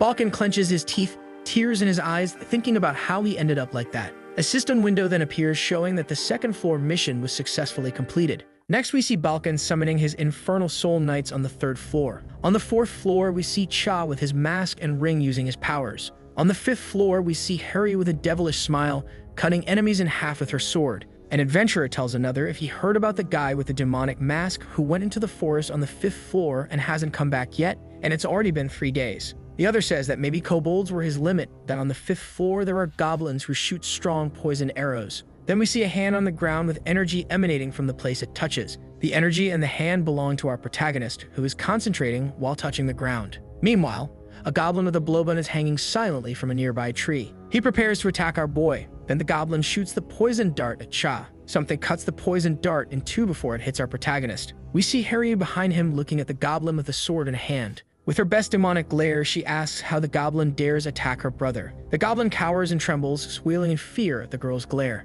Then Balkan appears above the branch of the tree where the goblin was hanging, and one of his infernal soul spirits descends toward the goblin. The ghost clenches his hand into a fist and an explosion happens beneath him. Balkan praises the girl's block while she's still upset that the goblin dared to attack her brother. Radiating red energy, she says she should have grabbed the goblin by the throat even as the old ghost asks if she's okay. Looking at the girl, he thinks something is really wrong with her. Why is she giving that terrifying smile? Balkan comes closer to the girl and asks if she feels alright. She jumps in surprise and wonders why she's holding her sword and smiling like that. The boy then stands up and says he waited a long time and everything is finally ready. Smiling, he says that during that night, he will start another monster wave. Then we go back to the night before they enter the fifth floor and see a crackling campfire. The three are sitting and our hero says they're about to enter the fifth floor, and from there on they'll face goblins and must prepare to earn the title of assassin. The girl asks if he will go after the Lord, but Balkan says there's no way to know when or where a Lord monster will appear. Then Shay says he won't hunt the Goblin Lord, and that, to be precise, he doesn't need to. He knows how to trigger a monster wave event artificially. Both companions are shocked and repeat the question, how to artificially summon a monster wave event. Balkan says that if such a thing existed, people would have already spread rumors about it, but Che says he just figured it out. Then he said it was somewhere between floor 300 and 400 that he opened the ground while climbing the tower, and that's when he discovered how. He said that somewhere on every floor of the tower there is a central area where monsters are born. The boy says that if you find this area and continuously infuse it with mana, it will continuously spawn monsters as if it were a monster wave. Balkan then says he must have gotten many good rewards from that, and he says no, because that will be his first time in life trying it. He says that the monsters from floor 300 upward are on a completely different level, and if a wave happened, even the 4 emperors would find it hard to contain. The ghost says he didn't know when that information would be useful, and that when he discovered it, it was already useless. And our boy says not this time, it's very useful. He then reveals that his plan is to eliminate as many waves as possible and quickly raise his stats. We then see a city full of people walking around. The ground suddenly starts to tremble and shake. Someone then asks if there's an earthquake happening and says they're in the tower, so there shouldn't be. Then someone else tells him to look the other way. Next, everyone looks at a gigantic portal appearing near the city, and someone says it's a monster wave, that he saw it happen on the first floor. Another says that goblins are coming out of the portal in droves. A player says it's not possible, that a monster wave is happening inside the city and that there was no announcement about it. The goblins then start using their blowguns with poisoned darts. Several people are hit by the darts, including the guy in the beanie who is speaking first. His blonde friend kneels beside him and asks if he's okay, while the other is lying on the ground shaking and says he can't move. The friend then thinks it's because of the goblin poison, and that he won't be able to move for quite a while. He carries his friend on his back but thinks he might not make it in time because they're getting too close. The boy closes his eyes and thinks he can't believe he'll die before reaching the 10th floor. Then we see the familiar ring with demonic energy spiraling from it. A purple pillar of flame lands in the middle of the street, leaving a small crater with its impact. Then a man appears in front of the blonde boy and his friend, saying that those who aren't hurt should help get the injured out of there. The blonde one recognizes him as Demonic Mask. The people around then start saying they're saved, that Demonic Mask is there and he has experience with waves. He then thinks of course he'll save them, and by saving them, they can start spreading rumors about him. Then he summons his army of Infernal Soul Knights. His spirits then begin to pass through all the goblins that appeared in front of them.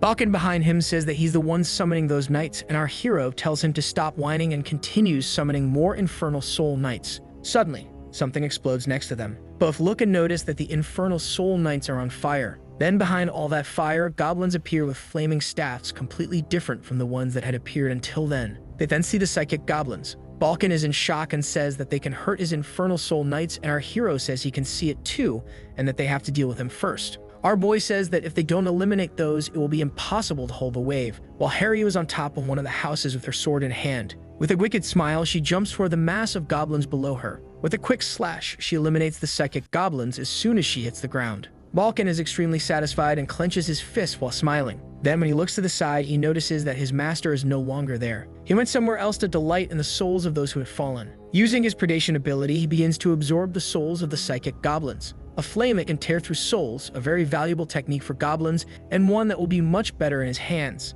Then he looks at a group of goblins and uses his new ability, Soul Flame. The boy looks back and congratulates Harry for quickly dealing with the psychic goblins and tells her to keep focusing her attacks on them. Then he stops mid-sentence and sees the evil look and completely maniacal smile on the girl's face. Startled, he calls her name. Suddenly, the girl's sword begins to emit a red glow as if it were on fire. Then a blood-red flame tornado forms toward the goblins. The boy saw the sword glowing and knew it wasn't an ordinary sword, but what the hell was that? Then he notices the girl, that her hair changed and she's wearing a half-samurai armor over her normal clothes. Again, the boy calls her name, still in shock. The girl looks at him with a maniacal smile and bulging eyes filled with madness.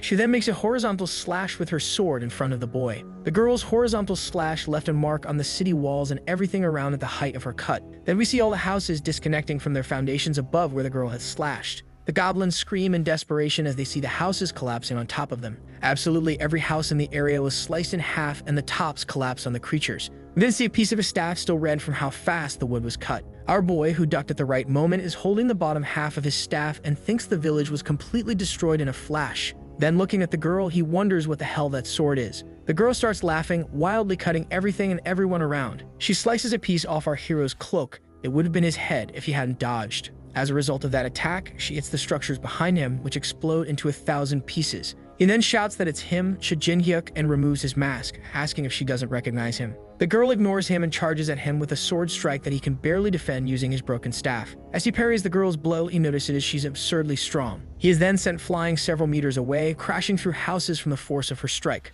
Balkan starts screaming Haryu and Cha's names. Then Balkan speaks into Che's mind, asking if the brat is alive and if she's safe, and then Che wonders if the ghost is talking to him via telepathy. When he hears our boy's answer, Balkan assumes he's okay and asks about Haryu, to which he responds that he's getting his ass kicked by her at that very moment. Then he says he thinks he's facing the most powerful weapon the hobgoblins have ever made. The ghost asks what he'll do about the monster wave, and our hero says most of them died in the explosion anyway and tells him to kill the rest. Then he says he has to deal with Haryu while putting on the demonic mask again and grabbing an axe. Our hero then jumps toward the girl, who's in the hole he went through when she attacked him. He then tries to activate the Battle Premonition ability. His intuition, having previously climbed up to the 590-man floor, tells him that sword is extremely powerful and can kill with a single strike. So he thinks that in the tower there are no lifelong companions nor enemies and feels sorry that he has to end Haryu right then and there. He then silently apologizes as he brings the axe down in a direct strike toward the girl's head. The axe is literally inches from the girl's face, who was smiling. Then, for 1 second,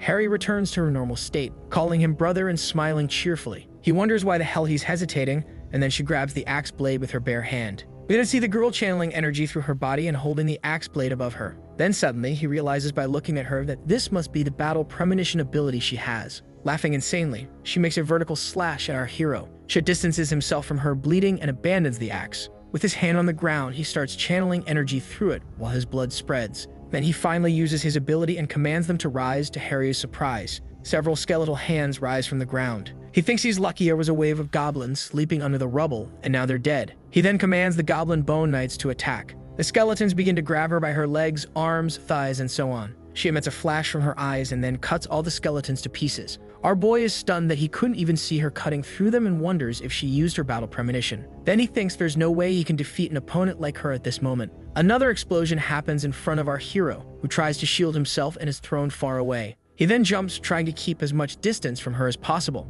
Che notices something strange that he hadn't noticed until now. Looking at the girl now, he can clearly see she's panting heavily, getting very tired. Even her stance is different. He also notices that blood is running from her eyes and thinks something must be wrong. It might be one of the side effects Haryu said could happen, and if that's the case, he still has a chance to win. Stepping firmly on the ground and breaking a window, our boy will try to use the strategy of forcing her to overuse her Battle Premonition. He then starts entering through the broken window, and Haryu, noticing his movements, charges to attack. She reaches the edge of the hole he entered and sees him on the floor below. The boy then provokes her, asking why she's just standing there staring at him and whether she plans to attack at any point. She smiles and doesn't hesitate, jumping at him with her sword. Suddenly, two shadows fly out from either side of him, heading toward the girl. Two goblins with blowguns, one on each side, are preparing to attack. The zombie goblins then strike with their weapons and poison darts. Our hero comments that the goblins' paralyzing poison is quite lethal even to hobgoblins, especially if they're hit in the middle of combat. He knows the girl will only be able to dodge if she uses her Battle Premonition. The girl screams and activates her Battle Premonition ability. She then makes a horizontal spinning slash that hits both the poison darts and the zombie goblins.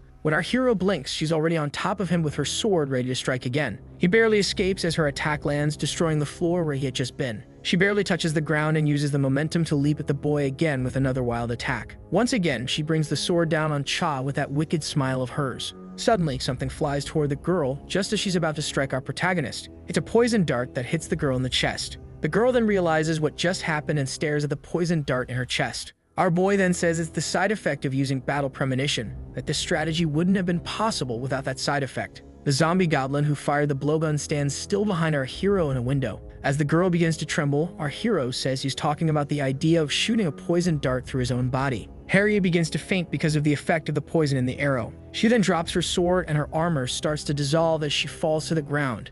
Cha catches her before she hits the ground, saying that he finally caught her. The boy starts to lose feeling in his hands and wonders if the poison has already begun to spread. Then he asks the zombie to pick up that thing for him. He then points to the poison arrow lying on the ground. Then, using his skill, he begins to swallow the poison arrow, and his cistern window informs him that he gained resistance to paralyzing poison. Cho looks at the girl lying on the ground, unconscious from the poison. He says she has a really annoying ability. And then see Haryu with her sword floating above her as a red moon shines in the sky. She then repairs the sword and wonders where she is. Someone picks up the sword and asks if she is the new owner. A man then sits in front of her and asks if she is the new owner of the dragon flesh sword. The man, looking more closely at her, realizes that the girl is just a child. She then asks who he is and if he is a hobgoblin too, while he replies that she is half right and half wrong. Looking up curious, she asks what that means. Suddenly, he's behind her with a blade at her neck, saying he wants to give her a warning. He says that the next time she uses him without proper preparation, he will swallow her whole. Haryu then starts blinking her eyes. Next, Balkan says she's awake and our hero asks if she really is.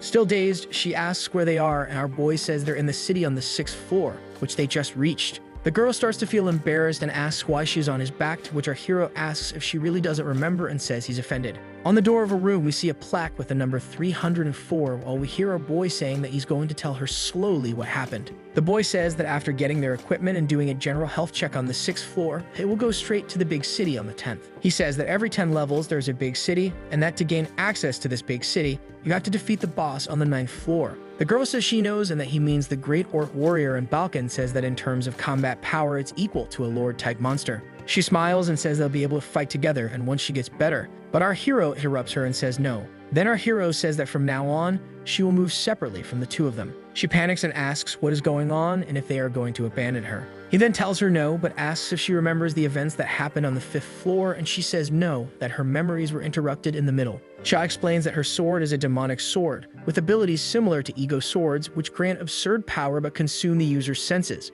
Then he says that she lost consciousness and focused her attacks on him, while she listens to the news in surprise. Continuing, he says that if she keeps using that unstable power, she'll disintegrate before the 100th floor, and that's why he's giving her homework. He then says that her homework will be to climb to the 10th floor without using the sword's power. She then thinks that she must stop using that unstable power of her sword and start cultivating her own powers. The girl smiles and says that it's fine, she'll do whatever it takes to become a suitable companion for him. He smiles back at the girl and says okay. They are then in the middle of a busy street in the city on the 6th floor. She says she will make good use of the robe he gave her, and the boy says that she's a hobgoblin, so it's good for her to hide her identity. The boy says not to rush because he has things to take care of on the 10th floor and will be there for a while anyway, and Balkan says that's a little sad. Haryu says she'll meet them on the 10th floor soon, and he says he'll be waiting for her. Then they go their separate ways, thinking it doesn't matter how long it takes. A few days later, we see several orc corpses lying on the ground, completely defeated. Another orc yells in his language upon seeing someone in front of him. That someone is our hero, saying that the orc may be big, but he's no different from a goblin. Then, charging at the orc with a prepared kick,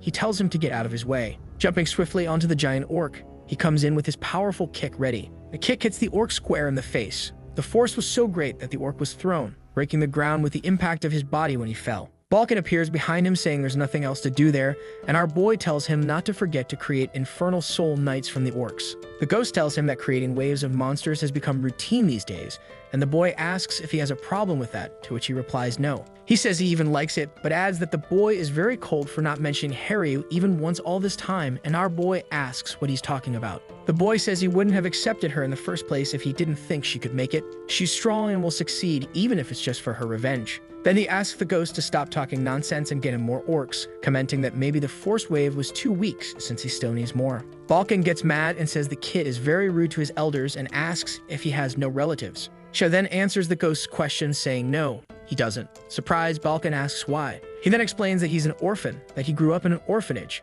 and that Choi Kyung-hoon came from the same orphanage as him. Balkan then watches and lets out an "oh" like someone who just pieced together a puzzle in his head. Then the elder ghost puts one of his hands on the boy's shoulder. He says it's okay, that he supposes everyone has their story, and Cha clenches his teeth, wondering what kind of reaction that was. Balkan says that's why he's like that, and the boy says his personality has always been like that, and the ghost tells him to stop because he wants to hug him. A few orcs later, our boy receives a system window showing he's earned the title of Orc Slayer. They are then teleported to a different room. They appear on the 10th floor in the challenge room. The system welcomes them and says that to gain access to the interior of the 10th floor, they must defeat the boss monster and failure will force them to return. Balkan looks to the side and says he's never seen that before, drawing the boy's attention. The system then shows a window with the names of people who pass and the time they took to pass that stage, and they notice that most did it in under a minute. Smiling, our boy says Balkan's name isn't there, and he replies that the boy's name isn't there either, and most of those listed are from the 4 Emperor's tribes. Right after, the boy asks if he doesn't think they can break the record today. Then the ghost smiles and says breaking the record would be great.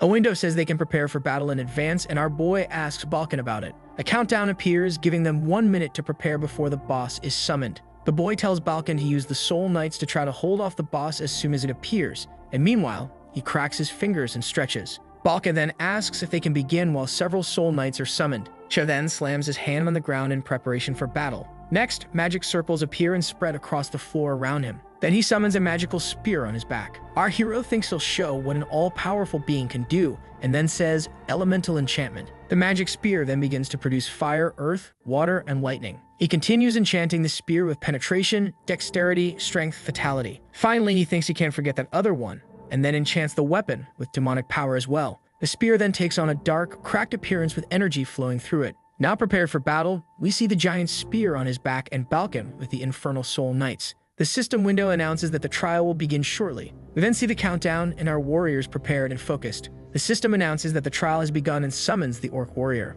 The orc appears with his eyes glowing red. He, compared to our hero, is gigantic and carries an equally large axe on his shoulders. Balkan then tells the Infernal Soul Knights to charge at the monster as he summons chains of demonic power. The spirits quickly surround the orc warrior and begin chaining his arms and legs. Our hero, smiling, calls out the name of the spear, Gungnir. The spear then flies toward the orc warrior's face, who raises his hand in an attempt to stop it from hitting him. The spear pierces through the orc warrior's hand and face. The monster's body starts to sway and fall backward. Then it crashes heavily onto the ground with its head burning in black flames and its hands severed. The timer then stops at 96. Right after, he sees that he broke the record for fastest time with 0.96 seconds, and the window asks if he wants to enter his name. Smiling, he enters the name Diabolic Mask. The window is then updated, showing that the new fastest time record belongs to Diabolic Mask with 96 milliseconds. On the 8th floor, Harry sits at a table with her drink while people around her comment on the record being broken, and that it was in less than a second.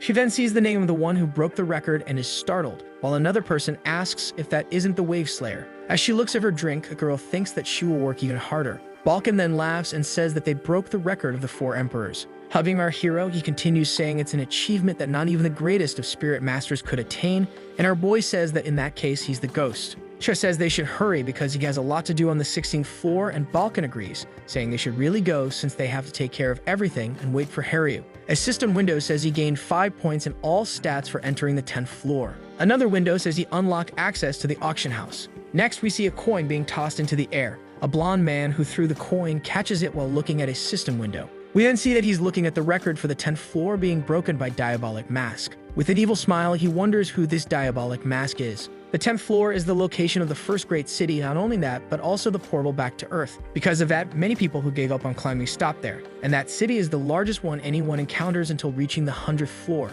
Cha says he sold all the reward items he earned and asks if he should only buy small items like potions. Balkan says that even with access to the auction house, common item shops are very crowded, and our boy agrees. The boy says that's because a lot of people actually live there and that not everything can be found in the auction house. Then they pass by a fruit stand where the owner is shouting that it's the Golden Lich stand. A little further ahead, they come across a blacksmith asking them if they need new weapons from the Golden Lich. In another spot, a girl invites him to spend the night at the Golden Lich Hotel. Balkan then asks the boy what the heck is up with this Golden Lich thing everywhere, and the boy says he really must not know. He tells the ghost that the Golden Lich Company has been the largest enterprise inside the tower for many years now, and Balkan asks what Golden Lich means. The boy says it's the name of a person, and that he's a top executive in the tower, and practically every item sold or bought passes through his hands. The ghost questions whether the boy has something to do there. He responds yes, that he needs to get a sponsor. Balkan then asks who the heck would sponsor him. The boy says he's looking at the sponsor, that his seal is stamped everywhere you look. Startled, the ghost says it can't be who he's thinking of. Our hero then replies that it's exactly that he's going to make the Golden Lich their sponsor. They are then welcomed to the Golden Lich Company by a receptionist. The girl says that there they can sell anything profitable, whether weapons, potions, rewards, or information. They can buy and sell everything there. Then he asks him to take a number and wait, which she does while holding a ticket with the number 18. After a while, his number is called for service, and a young man named Halshin says he is responsible for counter number 3 and asks how he can help him. Our hero, placing a bag of money on Halshin's desk, says he wants to buy something, and the other man says that's fine, he just needs his name. Then, pulling the mask from the bag, Chase says he doesn't feel comfortable giving him his name. Showing the mask to the man, he asks if that is enough to identify him. Halshin is extremely surprised and starts to say, stammering, that he is the demonic mask. The boy asks the attendant to keep his voice down and says there is a reason he wears that thing outside. Halshin says he understands and that he will check the money now. At the end of the count, the attendant says he has a total of 3,000 gold, that this was the total amount of money he earned after defeating the waves of monsters. The attendant asks what he wants to buy with such a huge amount of money. Then our hero says he wants to buy a meeting with the Golden Lich. Once again astonished, Halshin asks if that's really what he wants. The attendant wonders if the boy has lost his mind or gone crazy and wonders if the rumors about the demonic mask being a scoundrel in the tower are true or not.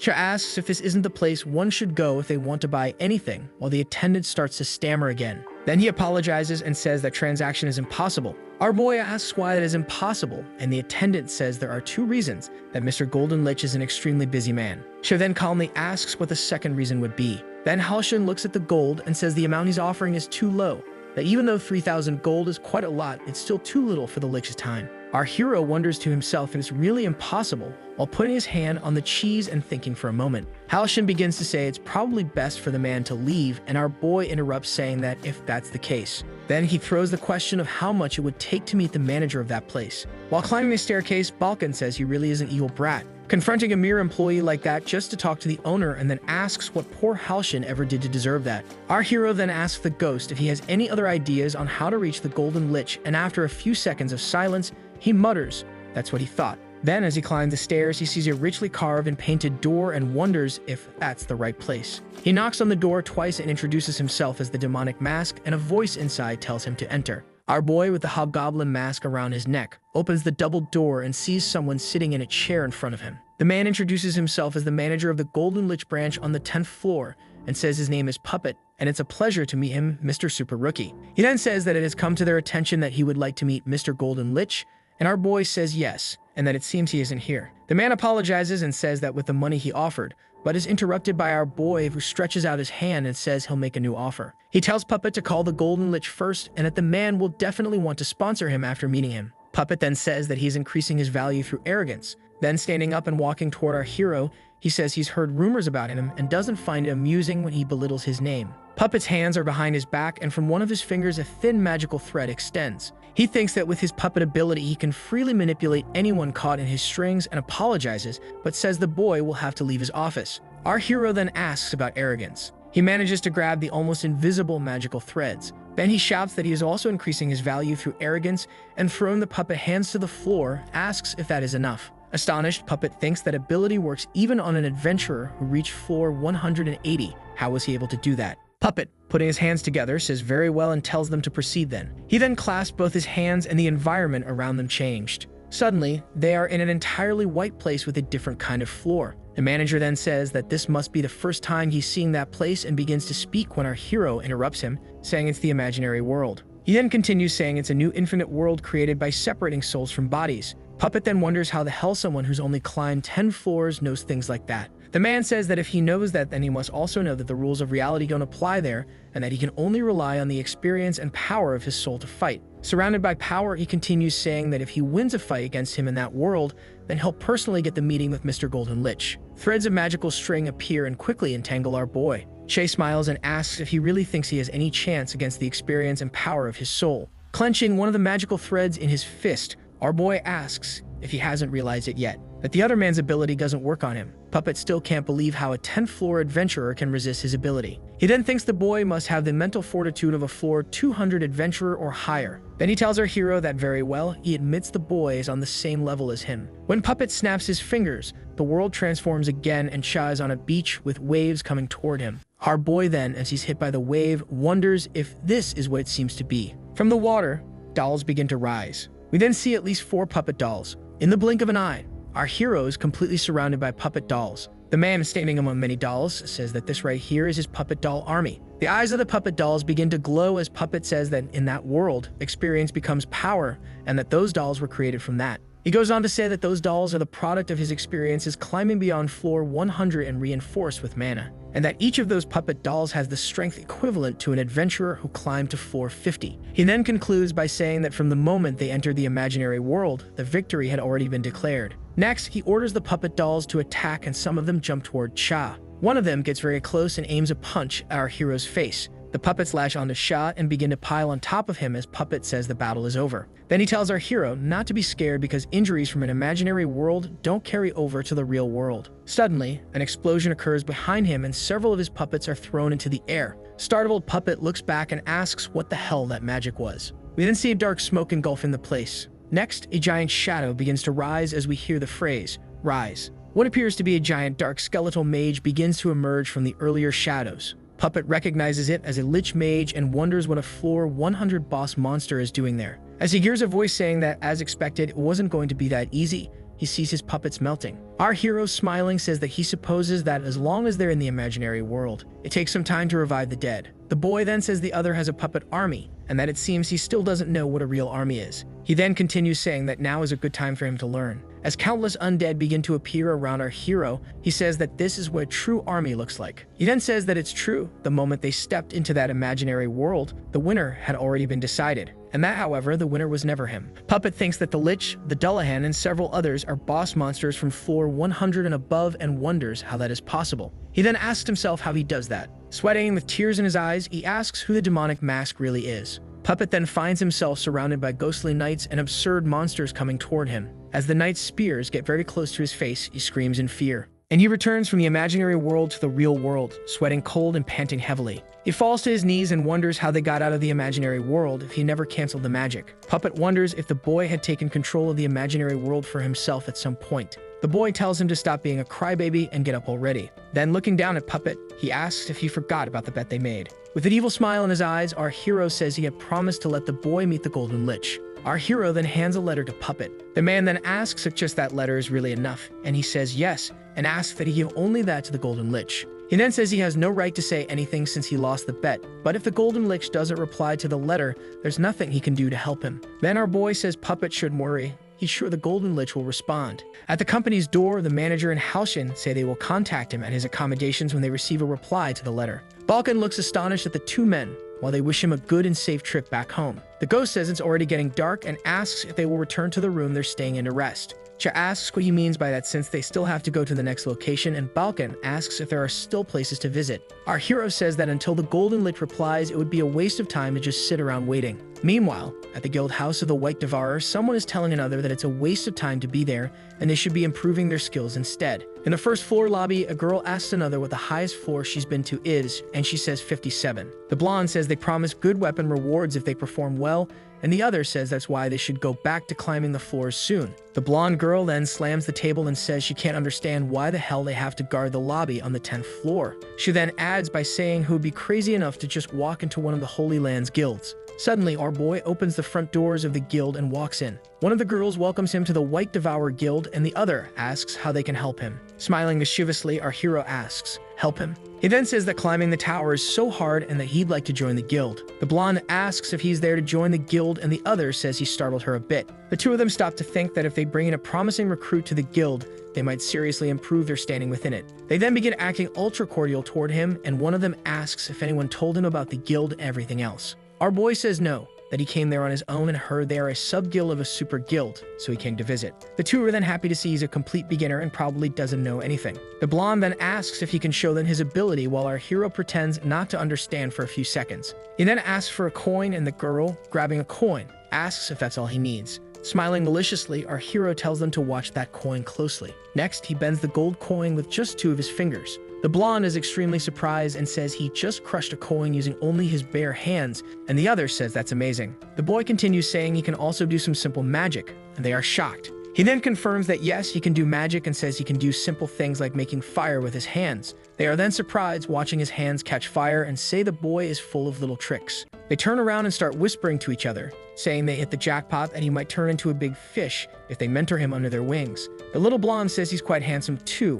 while the brunette is shocked and asks if that's the kind of guy the other likes. Our boy thinks that he's probably stalled long enough and that it's time. Then a sound of something large breaking happens behind them and they get startled. A man opens the door behind him and says they have a problem. The man says it looks like there's some kind of giant ghost monster destroying the village outside. He then continues saying that all adventurers who have passed the 50th floor are being summoned and ask them to come with him. They then complain about why things have to happen at that moment and tell him not to move and they'll be right back. The door then closes, leaving our hero alone at the entrance of the guild house. The boy then starts tearing down a red curtain from the door. Next, he puts on the mask and wonders if it's already time to become the demonic mask again. He then uses the curtain as a red cape and becomes enveloped in his power. People run in panic, telling others not to go near the market street, that when they get close, something explodes and is destroyed. Two people are facing what appears to be a ghost, and one tells the other their attacks aren't working. Balkan, then clearly acting, begins to say with a trembling voice that he feels so resentful. The girls think that Ghost is super weird. The ghost thinks that he's never acted in his hundreds of years of existence,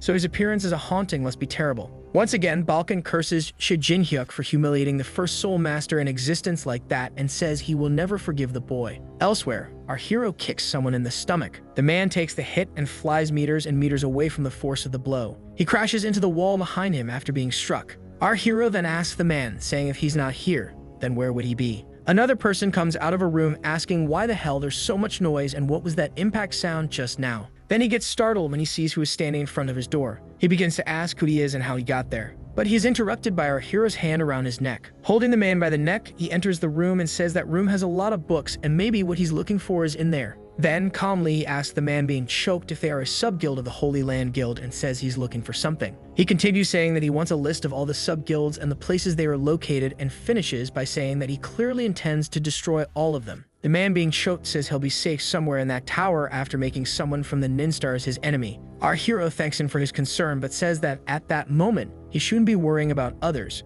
but about himself. He then continues saying that the man might indeed end up dying there if he doesn't give him the information he needs. The boy then begins to raise his trembling hand. Next, he points behind and says that the information he's looking for is right there on that table. We then hear a sound of a bone breaking as we hear our hero thanking the man for saving him a bit of time. He then drops the man on the floor and heads toward the table where the list he was looking for was sent to be. Our hero sees some papers on the table and picking one up begins to think about something. He finally has the name of all the guilds under those Dan Fallon brothers. Next, he says that Kane and Carmen can wait, that he will crush them all slowly. We see the paper with the list fall to the floor, catching fire, and our hero thinks that eventually he will get to them. Then, as he leaves the room and the flames spread, he thinks that one guild is already gone. Next, we see the Golden Lich closing a book in his hands. It then says that the next is a report from the 10th floor branch that was sent by Puppet. While flipping through the report, an envelope falls from between the pages. The man finds it strange to see a sealed envelope like that falling to the floor and hidden within the report. He wonders why Puppet sent him a letter when he already sent a report,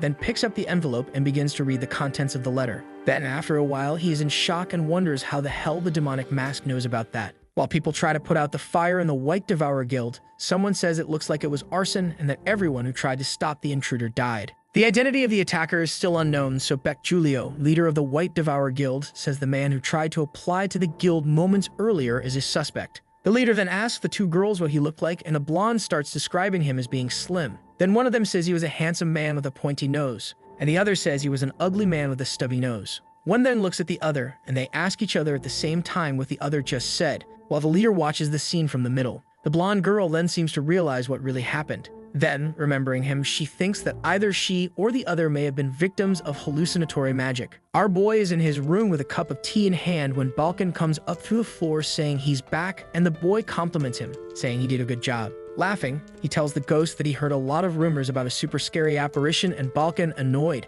asks if he's making fun of him. The man then asks him if he managed to handle things on his own without being discovered. He says yes, hallucinatory magic is cheap but works well in those places, and says that each person who saw him would see a slightly different face. Balkan then asks why he's empty-handed, and the boy points to his own head and says it's all in there. The ghost says fine then, just as someone knocks at the door. He then asks if he ordered room service, and the boy says obviously not as he puts the teacup on the table. The boy says he'll count to 3 and tells Balkan to grab them, while putting on his mask. Then he counts to 3 and opens the door at the same instant that the ghost unleashes his demonic chains to grab the person on the other side. Someone screams while being wrapped in chains. They then notice it's just an ordinary man, tied up in chains and lying on the floor. Our hero then, looking at the man, starts asking who he is, and the guy says yes, his name is Halshin, and he's from the Golden Lich Company. The boy follows by saying that Mr. Puppet sent him there. Then the man tells him that Mr. Golden Lich has come to the 10th floor. Some time later, at the Golden Lich Company, he sees numerous warriors in the same golden armor standing still in front of a room. Then our hero begins to ask where the Golden Lich is, and someone interrupts saying they don't know how he got the information contained in the letter,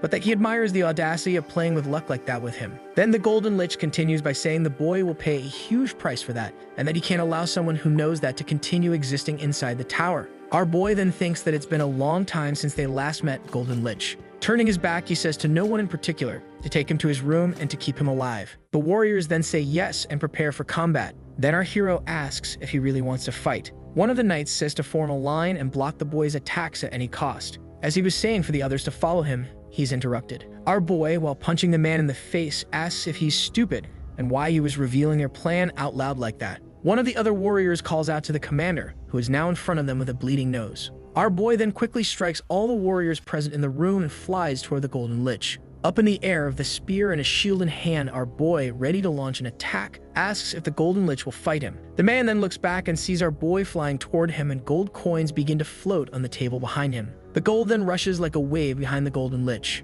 Our hero then wonders if that's gold power. Several gold coins fly toward our hero, who defends himself with a shield but feels the weight of the attack. The Golden Lich's ability is to summon gold and use it with his mana. The Golden Lich's attack continues, forcing our boy to take cover behind his shield. Opening his shield and spear, our boy asks if that's all he's got. The Golden Lich then says of course not. While our hero is in the air, several golden arrows fly up from the ground toward him. He says that this is a wave of gold containing all the gold of that branch, and says that even for him, being hit by that could prove fatal. Then, a great explosion happens. Golden Lich, looking up, says it's over. Next, the tip of a golden spear appears in his neck, and our hero says no, it's not over yet. He adds that he doesn't lose when it comes to speed. Halshin screams for his lord, Golden Lich. Removing the spear from his throat, he looks at our hero, asking if he thinks he would let himself be suppressed like that by a guy like him. Then he hears the boy say no, he cannot kill him. And our hero continues saying that the other hasn't heard yet where he got that information from, and that's why he told the men to capture him alive. The boy then says he will tell the source of the information, and Golden Lich asks him to follow. Then they enter an extremely luxurious room, and our boy says it must be very nice to have money in a room like that. Golden Lich places his hand on the walls with his power activated. Countless golden spikes emerge from the ground and walls toward our hero's face. Golden Lich says that room is sealed from the outside by his magic, and that neither gods nor demons can enter. Then he tells him to speak. Who leaked the information that he is the owner of the auction house? The auction house is a massive buying and selling system that exists inside the tower, so it didn't just appear naturally. Someone created it as their property, and that someone is the Golden Lich. And of course, if that truth is revealed to the public, the foundation of his empire would collapse. Golden Lich then asks our hero. Screaming, he asks who told our hero that he is the owner of the auction house. Our boy then says he lied, that no one told him. Golden Lich then creates a giant golden halberd, saying it's not going to be a problem for the boy. Striking a battle pose, he finishes his sentence saying it's not going to be a problem for him to lose an arm or a leg. Our hero sees the axe part of the halberd falling toward him while he is surrounded by golden spikes. Finally, our hero releases Balkan, who bursts out from his body, breaking the golden spikes and the halberd of Golden Lich. He's surprised to see a soul knight. Then he says that only spirit masters can summon soul knights, and begins asking if he is one. Our hero slowly removes his mask and asks if Golden Lich recognizes him now. Then smiling, he says it's time to pay back what he owes and calls him William. Then scared, Golden Lich asks if he is still alive and calls him Chijin Hyuk. The mission on the 600th floor, the betrayal of the Ninsters, Bel's gift. And beyond that, he even resurrected himself. Balkan, beside the boy, finally understands what his story is. Then sitting facing each other, William says he still doesn't believe he is Cha, and the boy says he also took a while to believe it. Then Golden Lich asks what the boy wants. Our hero says first he needs some money from the Golden Lich company and asks him to sign a sponsorship contract with him. Golden Lich says he talks as if the company were his, and Cha rebuts, saying the company is practically his anyway. Then he asks who gave him items from the upper floors back then when he was just a wandering merchant. Cha then, pointing to himself, says that he is the founding contributor and largest shareholder of the Golden Lich companies. William then says that shameless attitude really makes it seem like he is talking to Chijin Hyuk, and the boy says he truly is. Golden Lich says he has to give something in exchange for the sponsorship, even if he is really Chijin Hyuk. The boy then offers information, literally all the information he collected so far in his speculations. Then, making some gold coins float in his hands, Golden Lich says to name a price then and asks him to tell everything. He says the Ninistar intentionally betrayed him, which shows that they must have someone behind manipulating them because they are all strong individuals with even bigger egos. He continues saying that there are only 4 powers in the tower capable of manipulating and commanding the Ninstar. In shock, William asks if it's the 4 emperors. Then he thinks they want to maintain the superiority of their races, and that if some prodigy from another race climbs the tower, it could be complicated for them to maintain it. Then they get rid of everyone who plans or has the potential to climb to the top of the tower. And in return, they make those who help them lords of the higher floors, and our boy says that's exactly it. Next, Golden Lich says that it's only speculation, with only him as the victim so far. Our boy then asks if he knows the Hobgoblin village on the 100th floor. Balkan says that they, by chance, know the only survivor of that disaster, and our boy then says her name is Haryu, and that she's a young hobgoblin. As an orc's head flies through the air, we see Golden Lich ask, "A young hobgoblin?" Haryu continues cutting off the head of a giant orc, giant compared to her, in battle on the lower floors. Then she thinks, not yet, she still needs more strength. We see her with blood in her mouth, suffering in pain as she finishes her thought, if she wants to defeat that thing. Our girl is lying on the ground in a crater caused by some strike she took, as we see the warrior orc in front of her and the system saying that time is up. 10th floor, challenge room, another window shows that she failed the mission. She is then forced to return to the safe zone of the 9th floor. The girl then, with her sword planted in the ground in front of her, thinks that she needs to be much stronger than she is now if she wants to see her brother again. Suddenly, a man floats behind her saying she knows what she has to do, that all she needs is to use him. The man asks if she wants to run and find him soon and continues saying that he can handle that orc warrior easily if she leaves it to him. She then replies saying no, she won't use him, the dragon flesh sword. Then the girl remembers the moment they said goodbye and says she promised her brother she wouldn't use the sword's power. The girl then says she needs to get strong by herself and asks him not to speak to her, if it's just to interfere. Golden Lich then says it's strange that in the middle of all that chaos, the only things saved were a young hobgoblin and a single sword. So obviously their target was precisely that hobgoblin and the sword. Our boy says he's right again, that they probably attacked the tribe just to kill that girl. Basically, they're cutting the problem at its root. Golden Lich thinks that this news could end up destroying the entire foundation of the tower, but if true, it would make all the pieces fit together. Our hero stands up while saying his goal is revenge. He goes on saying he will kill all the Ninstar, and that if the 4 emperors are behind them, he'll kill them too. Next, as we see the thoughtful face of Golden Lich, our boy says, those who killed his family. Suddenly, he returns to his childhood, a boy under the rain with a shocked face. This boy is clearly the only survivor of some attack and is surrounded by several bodies lying around him. We then see some magic fading from the room, leaving it less golden as our hero watches a lowered head William. Ball asks what the two are talking about, while the 9-tailed fox asks if he's into men now that the magic hiding them has vanished. Golden Lich then says very well, he will buy his information, and our boy, smiling, says he made an excellent choice. Next, Golden Lich says he has a condition, that he proves it's really him, right here and now. Our boy says he thought he already trusted him and asks if they really have to take things this far. Golden Lich says he's a merchant and trust is as valuable as money, and you can't buy or sell anything without full trust. Then he calls Golden Lich an annoying idiot and calls out for Ball. He asks if the demon can help prove his identity and asks if a handshake is enough. Bell then yells who would accept that with just a handshake, and that if he offers 3 handshakes, maybe Bo would accept. Next, Bo says he really is the right guy and tells the other to stop doubting our boy, saying he stakes his honor on it. Sighing, Golden Lich says there's no way to doubt anymore if even Bale says so. The man then says he'll believe him, and that it's good to see him again, Demonic Mask. Then our boy says he hopes one day they can greet each other again with their real names. Our hero says he needs his help as a sponsor, and Golden Lich says he'll bring him anything he wants as long as it can be bought with gold. He says he needs every kind of weapon that exists in the tower, and that since he's going to do this, bring extra copies as well. The other one says he is a spirit master and asks why on earth he wants so many weapons, and then asks if he's planning to start a war there on the 10th floor. Then opening his status window to the Golden Lich, he asks if he has ever heard of the subclass called Almighty. Golden Lich is completely shocked to realize that Almighty was a subclass. He says that, as the name suggests, he can become a master in any class and can become proficient in any weapon as if he had used it for many years. Golden Lich says that if what the boy says is true, that version of him is even stronger than the previous one, and the potential of that version is immeasurable. He finishes his thought knowing that his role now is to help him unlock his full potential. Then he shouts, asking if Puppet is outside. Puppet opens the door and says yes and asks if they're done talking. Lich tells him to buy all the weapons from the 10th floor and asks him to use other companies' names, so it won't be obvious that he is the one buying. Then he says to package them with the VIP package. Sometime later, Puppet returns apologizing for the delay and says he bought all the items they requested, all carrying a coat in his hands. Our boy sees a piece of clothing and says that's just a common item and that he asked for many other things, but the Golden Lich says Puppet put everything inside it. The boy looks at Lich and asks where he put the other items. He then explains that the piece of clothing there is a subspace coat. Then Lich says that every thread of that clothing is connected to a subspace, and as long as the objects are inanimate, he can store an absurd amount of items in there. Besides that, the temperature, size, and color can be altered as the owner prefers, and it also has some embedded protection spells. Also, all the effects of accessories will remain active as long as they are within the subspace of the clothing. He finishes by saying it's an extremely rare item that only a few adventurers possess and tells the boy to use it carefully. The boy says he's the one who should be worried since he'll be the one covering the expenses of our hero. We see a person coming out of the portal with 2 others. The one in the middle resting his sword on the ground, panting heavily, says they're safe and that he thought he was going to die. The other says that although he didn't gain any achievement and since it was part of the challenge, he was saved thanks to the item support from Sumte. The third person says they use all the resources they had to reach the 10th floor and asks how they'll continue climbing now. Then the one in the middle says it's okay because there's a branch of the White Devourer Guild there in the city,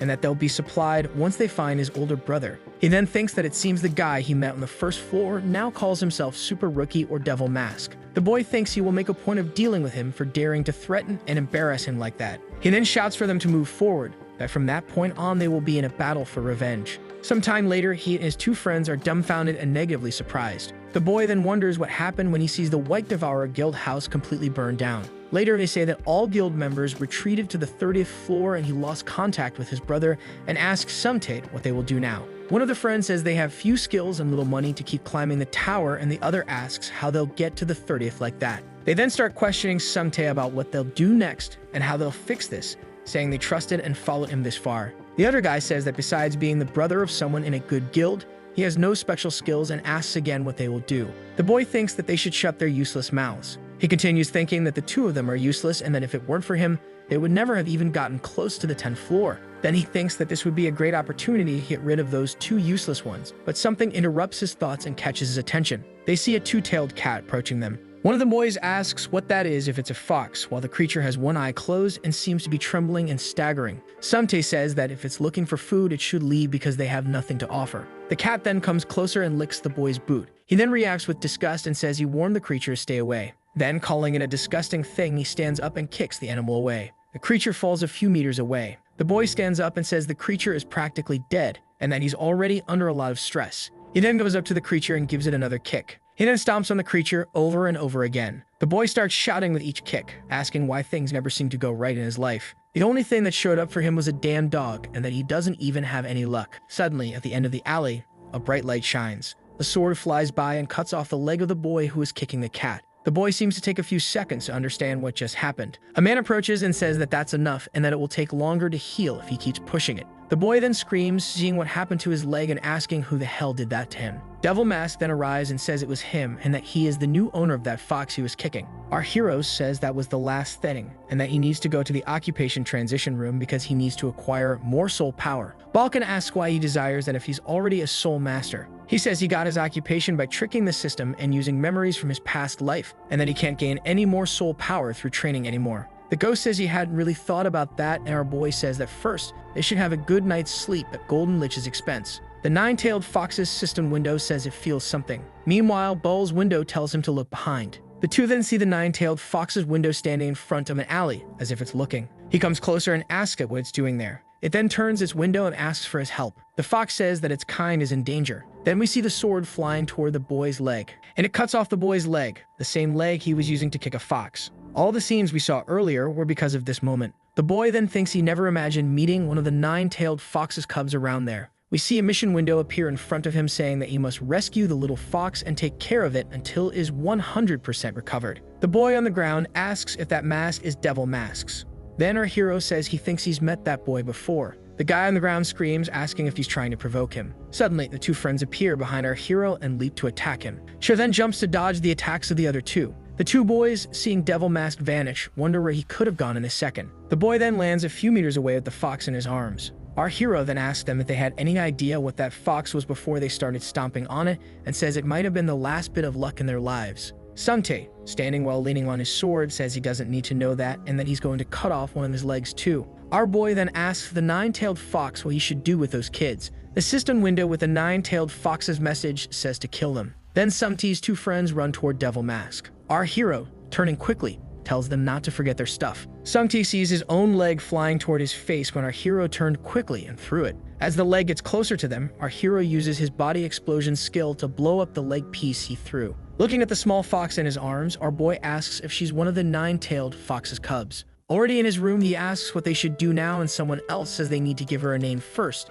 that they can't keep calling her Fox Cub. The boy then suggests the name FUB, which would be the English abbreviation for Fox Cub, but the cub doesn't seem to like it. Balkan says that the little fox might crush his head when she grows up, and the nine-tailed fox's window says yes, she will do that. The boy then asks if he has a better idea, and Balkan says he will demonstrate his vast experience in naming things and people. Then the ghost says that since they want something strong and fierce, they should call her Tiger. As everyone goes silent, Balkan says that if they didn't like it, they should just say so instead of staying quiet. The boy then says to call her Two Tails since she really only has two tails, and asks if that isn't the best option. Balkan then starts saying that if he thinks that Picky Fox when it comes to names is going to pick that one, he's mistaken. The fox then seems extremely happy with the name Two Tails. The boy points out that she really seemed to like the name. Then the mission menu appears saying that he has partially completed the given mission. The little fox then begins to concentrate energy on her forehead. She then makes a mask appear in front of our hero. He then sees the item Fox Mask, which says that when he wears the mask, he can use the fox abilities and they evolve along with the adventurer. The boy thinks that item is similar to the Hobgoblin mask and thinks he's sure the mask must have many abilities.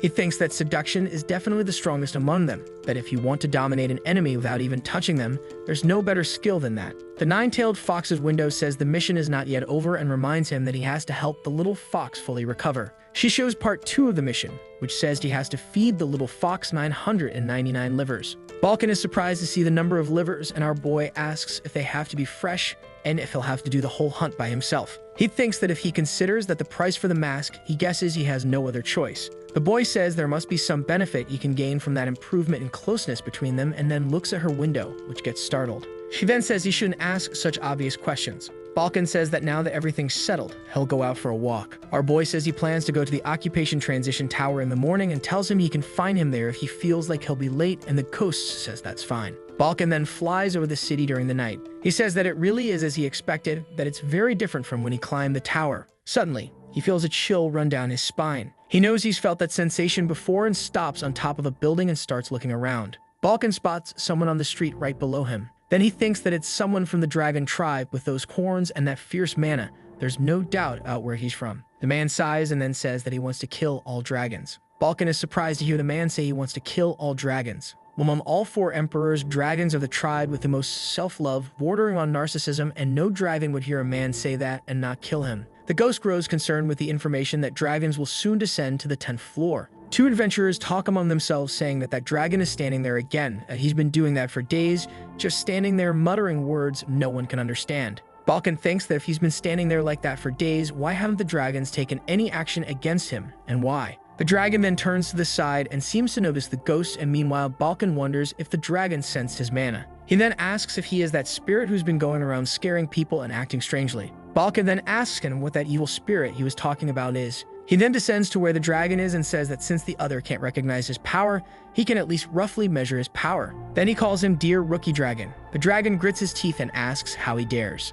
He then proceeds by asking how he dares to call him a dragon and asks if he's desperate to dig his own grave. The next day, our boy is heading to the Occupation Transition Tower with the fox on his shoulders. Our hero thinks that Balkan still hasn't returned and isn't responding to his telepathic call either and wonders where the hell he went. Then he opens the doors of the transition tower, asking if anyone is there. A person beside him then welcomes him. The man introduces himself as Challenger Ken and says that he is responsible for the Occupation Transition Tower. Our hero says that the place is empty, and the man replies that many have not yet awakened their mana power on the 10th floor and that lately there have only been flies there. She then asks if he can use the Necromancy room, and the man says yes. But he needs to prove that he has awakened his mana and asks him to fill that crystal ball in his hands with mana. The boy asks if he just needs to fill that thing with mana, and the man responds yes, and begins instructing him on how to use his mana. But our hero interrupts him by placing his hand on the crystal ball and letting his mana flow, dancing between the crystal ball and his body. The examiner wonders how the hell a 10th floor adventurer can have that much mana. The ball then begins to crack under the pressure of our hero's mana. Then it shatters, throwing the examiner to the ground and exploding into pieces. The examiner looks at the boy and says he broke the crystal ball. Our boy ignores the man's question and asks again where the necromancy room is. We then see a shadowy orc, clearly an infernal soul knight. The dragon seems to slice the infernal soul knight orc in half. Balkan flies while the dragon remains on the ground, having just cut an orc in half. Our ghost thinks that the situation doesn't look good for him because the use of mana and summons is limited due to Chat not being nearby. The dragon yells from the ground, asking how long he's going to keep hiding behind summons and that it's time for him to face him head on. Someone in the crowd notices his horns, and another confirms it. The man is clearly from the dragon tribe. The dragon turns to them and tells them to shut up and asks who the hell they're calling a dragon as the desperate people run away. Balkan notes that the man is clearly a dragon, but he's been acting extremely sensitive to the word dragon. It's almost as if his body and soul are operating differently, and he wonders if that's even possible. Then he remembers Shay's case. Balkan thinks his researcher's curiosity is boiling. Our ghost then grabs a soul and begins stretching it. The dragon realizes he's using a soul as if it were a weapon. Balkan says he needs to see with his own eyes what's inside that dragon. He points at the man and uses his soul laser ability, but the dragon dodges it. The dragon then says that now he can see that Balkan isn't just any evil spirit. Balkan says that what he's using is called soul power, in which he uses souls instead of mana, and not even that kid can do that yet. Then he says he's Balkan, the first soul master, and that he'll make the dragon regret ever coming to him. The dragon asks, while dodging our ghost's attacks, if they're introducing themselves. Then he draws his sword in front of our ghost and says, "Fine then." The dragon makes a sword attack, which Balkan defends with the soul he was using as a weapon. The dragon introduces himself as the dragon slayer Hendrik and says he'll send the ghost to God, while Balkan questions the title of dragon slayer. Balkan thinks that the title of dragon slayer is one that can only be earned after killing a dragon and wonders how such a powerful soul like that one. He continues, finishing the thought with, ended up trapped inside a dragon. Then from the clash of their attacks, a red dragon made of energy soars like a pillar into the sky. Balkan thinks that he let his guard down, assuming it was just a young dragon.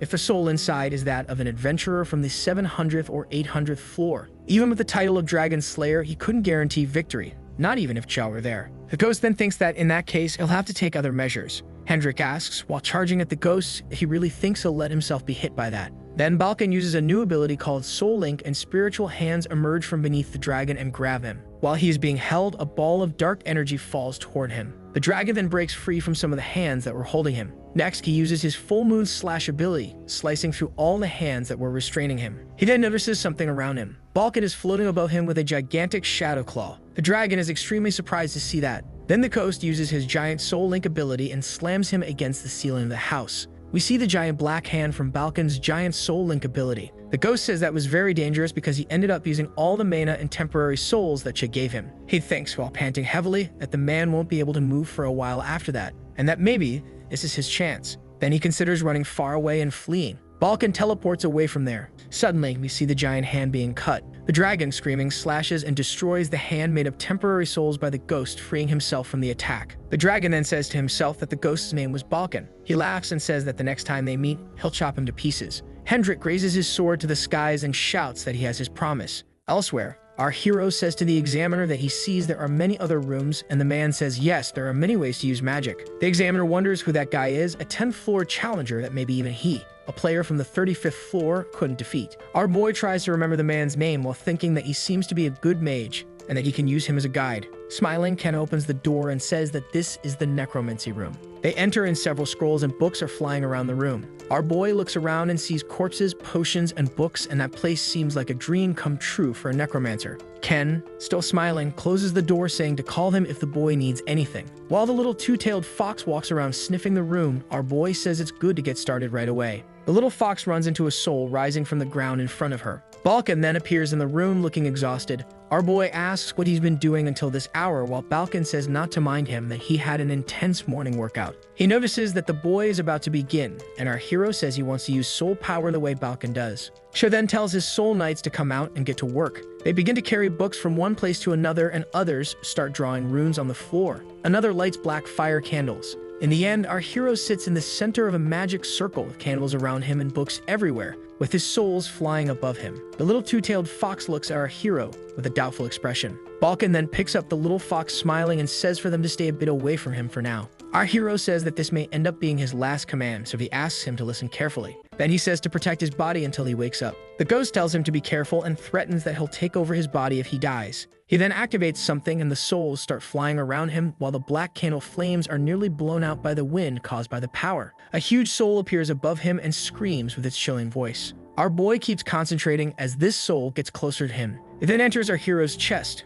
making him grit his teeth. The little two-tailed fox screams in despair upon seeing the soul entering Chaz's chest. Balkan looks at her and says not to worry, that he'll be fine. Soul power is an essential virtue for all magic under the necromancy category, allowing souls to be infused and used as mana. Our ghost thinks that the fastest way to acquire soul power within oneself is by entering a state called soul state, which means he has to die once. Our boy then lowers his head as if he were peacefully asleep. The ghost then descends with the two-tailed fox and says it looks like the boy managed to enter the soul world. We see our hero sinking into a sea. Balkan then hears a voice behind him saying to give him his body, and our ghost says it has begun. A portal then opens and some souls begin to come out of it saying there's fresh meat and they can live again, heading toward Chaz's body. The souls say they want that body, that it's not his, and one of them looks at Balkan and tells him to hurry off to heaven and leave that body to them. He shouts and tells the soul knights to protect their master's body from the dead. Several infernal soul knights appear and begin to grab the wandering souls as they scream for help and order the kobold souls to let them go.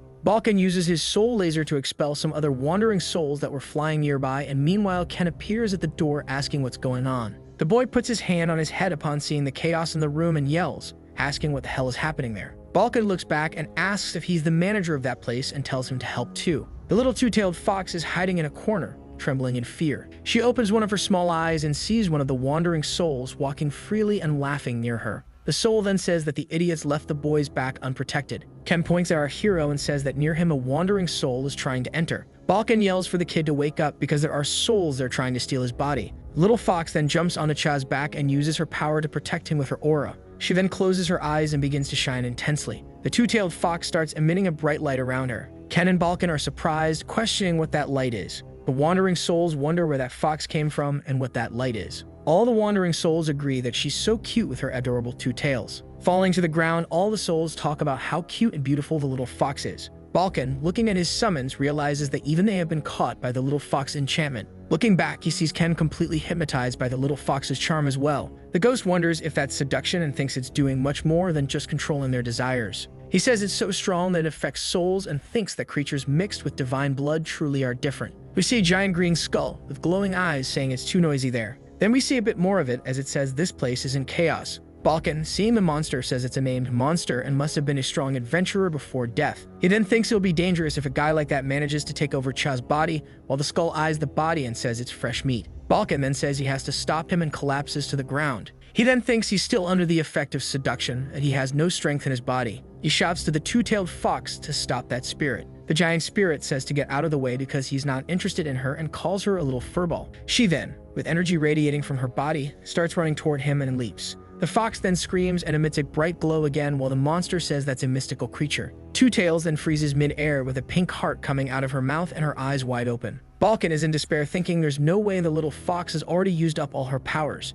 The spirit then pulls out a huge sword and says he can't believe that little furball was trying to scare him. The little one then closes her eyes and braces for impact. We then see someone pointing their hand like a gun with a ball of dark energy at the tip of their index finger. We then see a black ray completely destroy the giant spirit's arm. Balkan is shocked to see that. Our hero thanks Two Tails. Then he points at the giant skeleton and says it's dead meat. The skeleton, desperate, looks at its severed hand. Our boy says that even though they are evil spirits, they should still be useful as ammunition. Our hero begins to absorb all the wandering souls, and the tips of his fingers are all glowing as if they were ammunition. Then he says the name of his ability, 10-finger ammunition. We then see several black rays, one for each of our hero's fingers, piercing the enormous spirit in multiple places, completely destroying it. We see outside of the tower explode with Cha's rays bursting through the walls. Balkan wonders if he fired soul energy after absorbing it through the tips of his fingers and adds that it's simple, yet powerful. Chet is standing near the hole that opened in the tower with the two-tailed fox behind him. The boy takes off his devil mask and asks Balkan what he thought.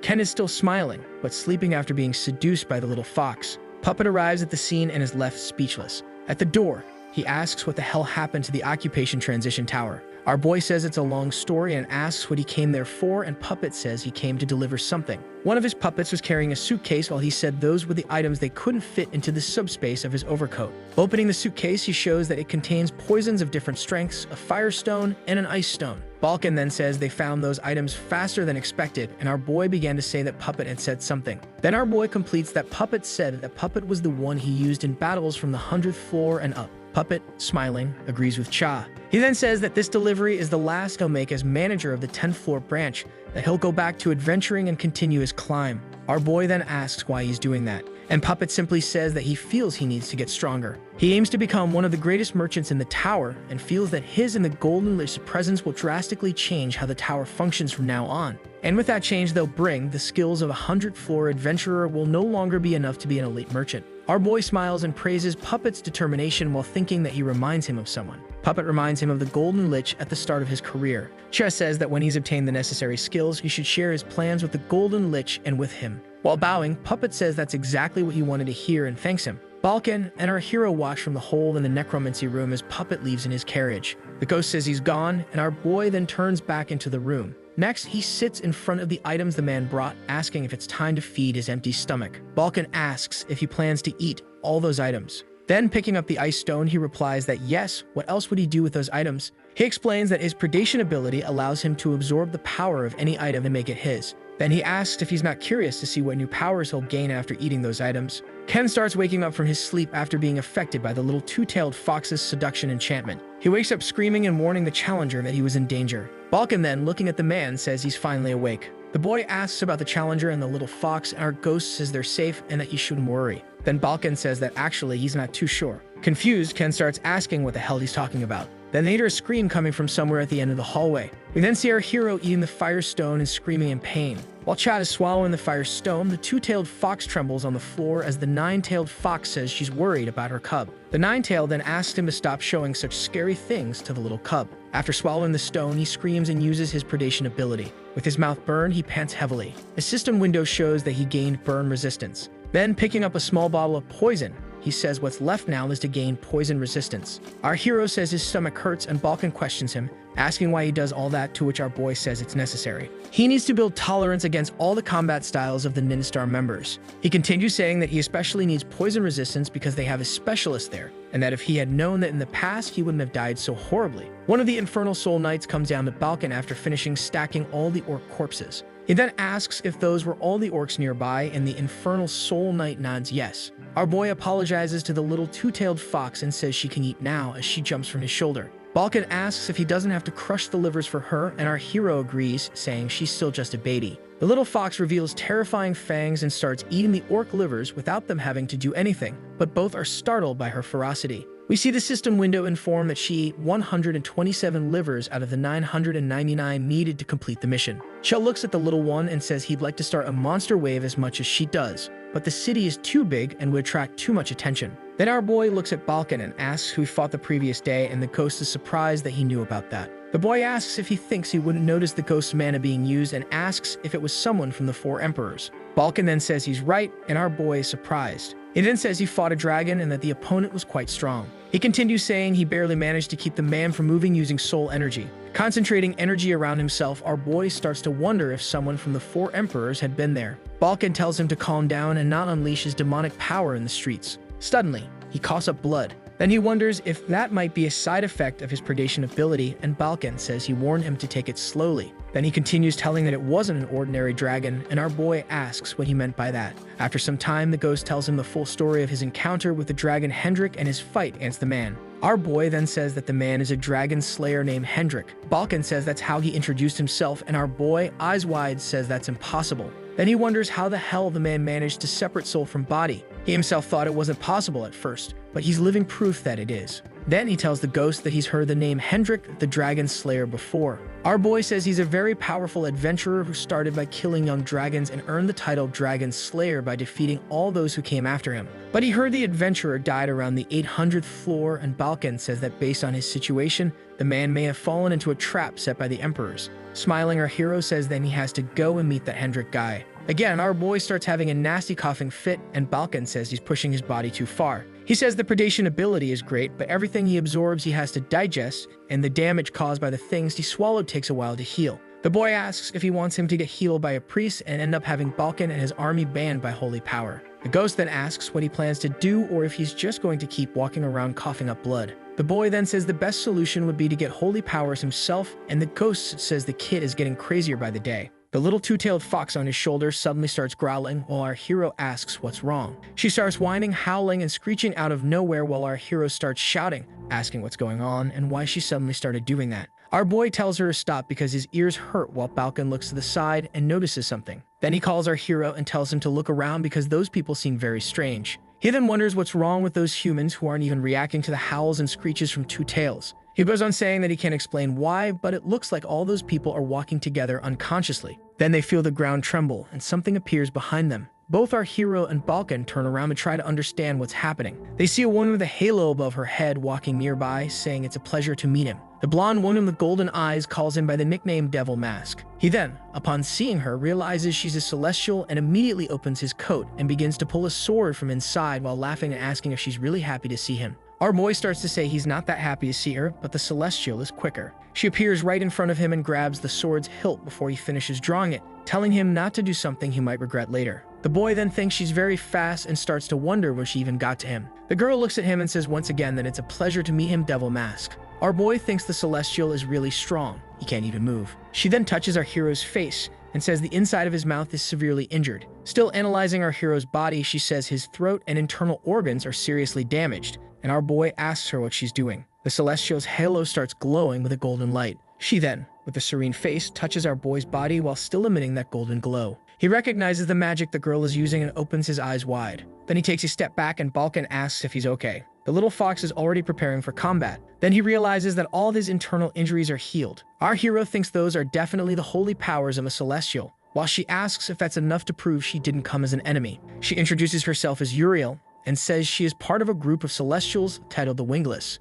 Suddenly, we hear the city clock chiming. People in the street wake up and seem lost, wondering what time it is and where they were going. At a hotel owned by the Golden Lich, a maid is startled. She then talks to her friend who says she also had her mind drift off. Then her friend asks if they've been working too much lately. Closing the door to the room, our hero asks what tricks she used on the people. She says she slightly tampered with their memories and it was for their protection, since it would be bad if the Celestials knew she was on the 10th floor. Our boy then thinks the methods she used were bold but not dangerous and thinks she did well. Then he says that memory manipulation is very interesting and asks why she didn't use it on him, or if she did. Maybe it hasn't worked yet. She smiles and says it doesn't work on people with a strong sense of self and wouldn't work on him, just like it won't work on the little two-tails, who is angry. The woman goes on to say that it also won't work on his ghost friend who's been watching her for a while. Balkan then says it was just as he thought. She could see him, and our boy asks why she came to meet him. Then she says, the one who wears a strange mask will attempt a revolution against the heavens. She continues, despite his power and allies currently being weak, his journey will eventually end in success. Then she finally says that she sought him out because of a prophecy that was passed to them. Our hero then asks if that prophecy was passed by God, and the woman says more or less. Cha thinks that the man she says wears a strange mask must be him. Then our hero asks who this organization called the Wingless is, since he's never heard of them. Then the girl lets her robe slip. She then stands up, letting the robe fall completely to the ground. Our boy is completely shocked, staring at the woman as she turns her back. Then he notices the place where the woman's wings should be. The girl, slightly embarrassed, says that the Celestial Society is completely insane. Blinded by greed, they began to act in strange ways. They went so far as to ban those who went against what they preach, removing their wings and treating them as criminals. She explains that when a Celestial commits a crime and is banished, they are punished by having their wings removed. In other words, the person is stripped of their wings and their identity as a Celestial. The woman says the Wingless are a group of Celestials like her. Each of them was banished from the celestial city of Utopia. And if a prophecy is true, he will try to challenge the heavens by subjugating the control of the 4 emperors. Our hero then says that her organization intends to support this revolution. He then closes his eyes and thinks for a few seconds. During that time, he communicates telepathically with Balkan, asking what he should do, and Balkan says she doesn't seem to be lying and that he should just give her some rope. Our boy then asks the Celestial what her group will do to support him. The woman with her eyes closed says they will do nothing. Surprised, Cha asks her if he understood that correctly. She says the power the Wingless currently carry is quite strong, and because of that, the Celestials keep a very close eye on them. Then she says their reinforcements would be met with hostility from Celestial Society. Our boy then thinks it's a shame and a waste to not use that Celestial army, but accepting their help is too risky. He asks if, despite the risks when he needs her strength, will she help him? She keeps her gaze firm and unwavering as she replies that she would help him without hesitation. Our boy then says that's fine and that they formed an alliance. The woman then bows to him and thanks him. Cha thinks that his name still hasn't been revealed, since the woman has only called him Devil Mask so far. He then asks if she can cover the eyes of gods and demons, and she says yes, if only for a moment. Then the woman pulls one of the remaining feathers from what's left of her wings on her back. She then blows something onto the feather in her hand. Suddenly, they are surrounded by golden energy, and feathers float around them. Our boy thinks she's using a skill similar to the one the Golden Lich used. He then asks if they really can't hear them, and she says they shouldn't be able to hear even if he curses and insults them. Then our boy starts removing the mask. Next, he shouts, cursing Baal for being a damn stalker, and asks if he's listening. The Celestial is left speechless as she watches him speak. Then he fully removes his mask and says he really thinks they're safe now, while the woman asks why he wanted that private space. He then says that now that they're in the same boat, it would be strange to talk through a mask and fake names. Then he says his real name is Chijingyuk, and that 10 years ago, people used to call him the Star of Death. The woman then opens her eyes wide as she repeats our boy's name. She then falls to her knees, surprising our hero. Then she apologizes and says it was all her fault. He then asks if she knows him. Then he continues saying that she really knows him, the version of him that died 10 years ago. The woman then says that 10 years ago she was in the palace, and she goes on to say that that's where they discussed his death. Our boy then begins to let his energy flow through his body as he takes his step toward the woman. He then says that the girl had better choose her next words very carefully. Then she asks if he knows what will happen if he reaches the 999th floor. He replies that he'll become one of those pursuers, an ascendant who manages the tower like any of those gods and demons in that tower. The four emperors became obsessed with their position of superiority and seek to monopolize that role. Eventually, they plan to eliminate every single person, besides themselves, who had the potential to conquer the tower. Our hero says they're eliminating the competition at the root. The woman then asks if he already knew that. He says it was just something he suspected and now it's confirmed. Then he goes on to say that one of the minds behind that absurd plan is standing right in front of him at that very moment. Then he shouts that he'll cut off her head too. Next, his energy begins to surround the woman and strangle her. The girl says that being there that day was the reason she became a wingless, and upon hearing that, the energy stops squeezing her throat. He then stops and asks her what she meant by that. The woman then says she became wingless 10 years ago because she opposed the assassination of a certain adventurer. And the name of that adventurer was Star of Death or Chejin Hyuk. He then says it was her. Our boy then dissipates his power, and the woman collapses to the ground in front of him. Our hero apologizes for being rude, and she says it's okay, that it's the cross she has to bear. He then says it's fine, that he doesn't want to take his anger out on her, and says he understands that the wingless and the celestials are different from each other. The woman thanks him for understanding the difference. She says there may be more people like her in other tribes and that he should accept help from those people too. Our boy, smiling, says that any kind of person could really exist in that world. Then our hero thinks that there must be many people banished from their tribes out there, and gathering them might be a great help in his war against the four emperors. He asks the woman where to go if he wants to find her again, and she says their hideout is on the 190th floor. Our boy says he expected it to be on a higher floor, but she says the higher you go, the more influence the four emperors have. She also says that the 200th and 300th floors are his territory, and our boy thinks to himself that he really had forgotten about his territory. Then he remembers the martial Emperor Tessio. He's an influential figure who dominates everything from the 200th to 300th floors. If they had made their hideout there, it's more likely he would have destroyed it than any of the others. The woman then asks if he'll allow her to change her clothes for a moment, and our boy, caught off guard by the unexpected question, answers yes. She then turns her back and bends down to pick up her robe.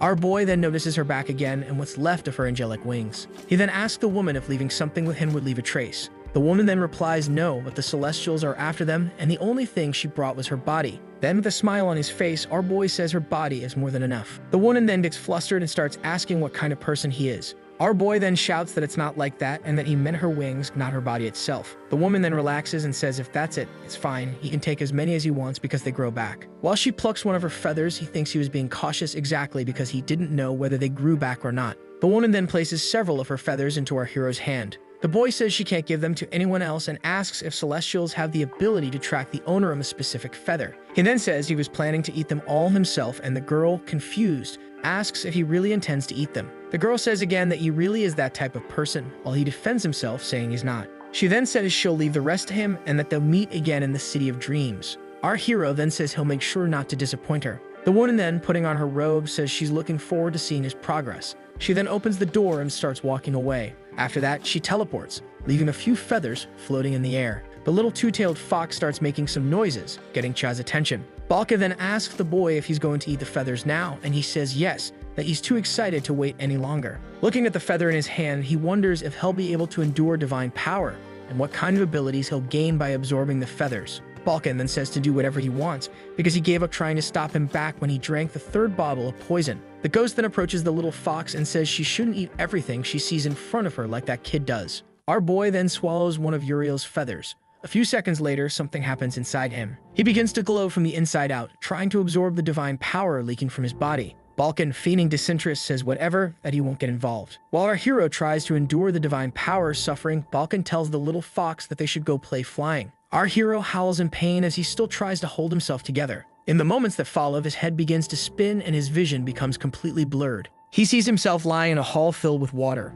Our boy is standing still with his face half submerged as the water splashes against him. He then gets up and wonders if he passed out or something like that, and he seems to recognize the place he's in. After a while, he confirms that he's in an imaginary world. He then thinks that this must mean the divine power was too much for his body to handle, and that, if that's the case, they'll have to end the battle here. Our hero places his hand on the ground and a golden energy appears around him. He then looks back and sees a giant golden waterfall. The boy sees that this is the divine power within him, which looks like a mountain, and he thinks that if just one feather has all this power, imagine them all. He keeps staring at all that power and thinks he was lucky not to have fought Uriel, even if he had won. Then he imagines how painful it would be to absorb all her power if just one feather is doing this to him. Suddenly, he notices that the water level is rising, that it wasn't just an image. He sees that he has to win before that mountain of divine power swallows his entire imaginary world and wonders what he should do. Next, he smiles and clenches his teeth. Then, with his energy around him, he says there's only one way. Balkan notices that our boy has stopped screaming. Turning around, he sees the boy's body on the ground with energy surrounding him. Then the ghost realizes that the boy used soul power, but something is different. He then sees what the difference is. He's using his very soul as material.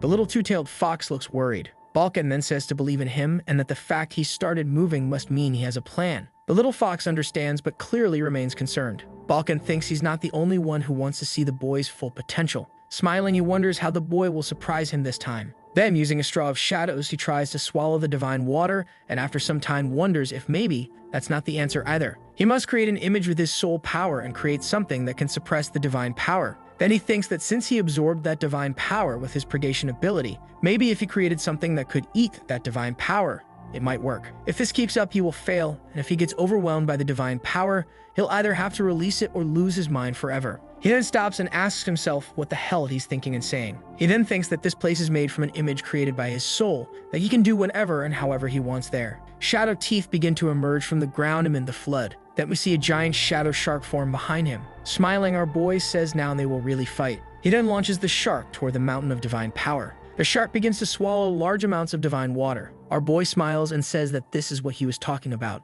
The gigantic shark starts getting closer to the mountain of divine power. He says it's delicious as the shark with its huge mouth continues to devour absurd amounts of divine power. Our boy smiles and says it's delicious. As the shark keeps devouring, he continues to revel in the divine power, mentally screaming that he wants more and more. The boy's body in the real world starts smiling. Baal's window says he is smiling beside the little two-tailed fox who still looks worried. Baal says he's clapping like a baby seal, saying this is what he was waiting for, the birth of the demon lord of purgation. Then we return to another life with Cha talking to the golden lich, saying that just like our hero had Baal, he had a neutral god hitting on him. As his name implies, greedy dragon, he seeks to devour all kinds of ill omens he encounters. In short, he is a dragon who went mad and wants to devour everything and everyone in the world. The name of his god is the greedy dragon, but his real name is Greed. Our boy wakes up with Balkan smiling and saying he finally woke up, and the little two-tailed fox smiling happily. Then he asks if he's really back, and the ghost says yes and asks if he succeeded, because if he didn't, he'll start mocking him right now. Our boy then replies, how embarrassing. Next, with a circle of divine power in his hands, he says that of course he won. He says it's not very big, but he created a divine power generator inside himself and asks what he thinks and if he's satisfied. Balkan wonders how he managed to absorb the power of one of the tribes if he's not even from a tribe, and how he managed to absorb the powers of a celestial. The ghost smiles and says that if the celestials find out, they won't hesitate to issue a kill order on the boy. Our boy says he messed with their pride and won't be surprised if they send the entire tribe to hunt him down. Balkan says it's truly quite the achievement, but it makes everything much more dangerous, since he's still not strong enough to withstand a direct attack. He continues thinking as we see the dragon that fought Balkan, thinking about the situation where he might have to face one of the 4 emperors, especially in the state he's in, still incomplete. A few days later, in the hunting fields of the 10th floor, we see Hell Soul Orc Knights fighting against normal orcs. One of the orcs with an axe in hand stares at someone in front of him after seeing one of his own defeated. Some Hell Soul Knights fly toward that orc. He quickly swings his axe toward the head of one of the souls,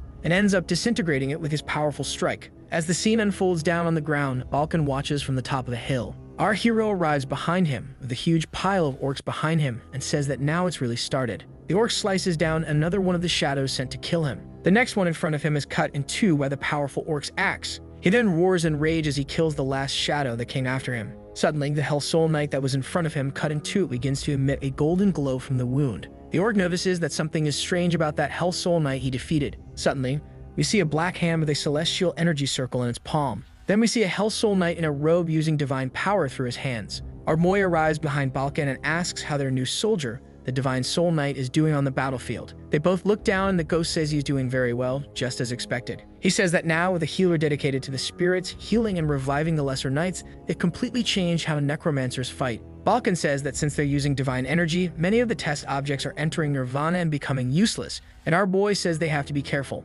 Then the pile of orc bodies behind him begins to move dangerously. Then we see the cute little two-tailed fox emerging from the pile of bodies with her mouth all bloody. Balkan says he thinks she's finished eating, and our hero, with a smile on his face, asks her if she's done eating, and if it was good. He says, looking at the mission menu, that they'll probably be done by tomorrow, and that he never imagined earning the title of Orc Slayer twice. Our boy then checks his status window. He thinks that his divine power increased by 2 after a few days generating divine energy, and says that 3 little points won't make a difference now but might help in the future. The ghost then approaches him and asks what they'll do now. Then he says they have to meet that guy Hendrik. Our boy asks the ghost if he's sure the dragon will be there, and he says yes, because it's been there all along and it's almost as if it's been waiting for someone. Cha thinks that Hendrik is a dragon slayer in a dragon's body, and that he can't wait to meet him. He thinks there must be some reason he stopped on the 10th floor, and that, just like Uriel, he's waiting for something after hearing from the gods or demons. Balkan says they're at the location, and that he'll see the dragon the moment he steps out of the alley they're in. Our hero steps out of the alley wearing his well-known demonic mask,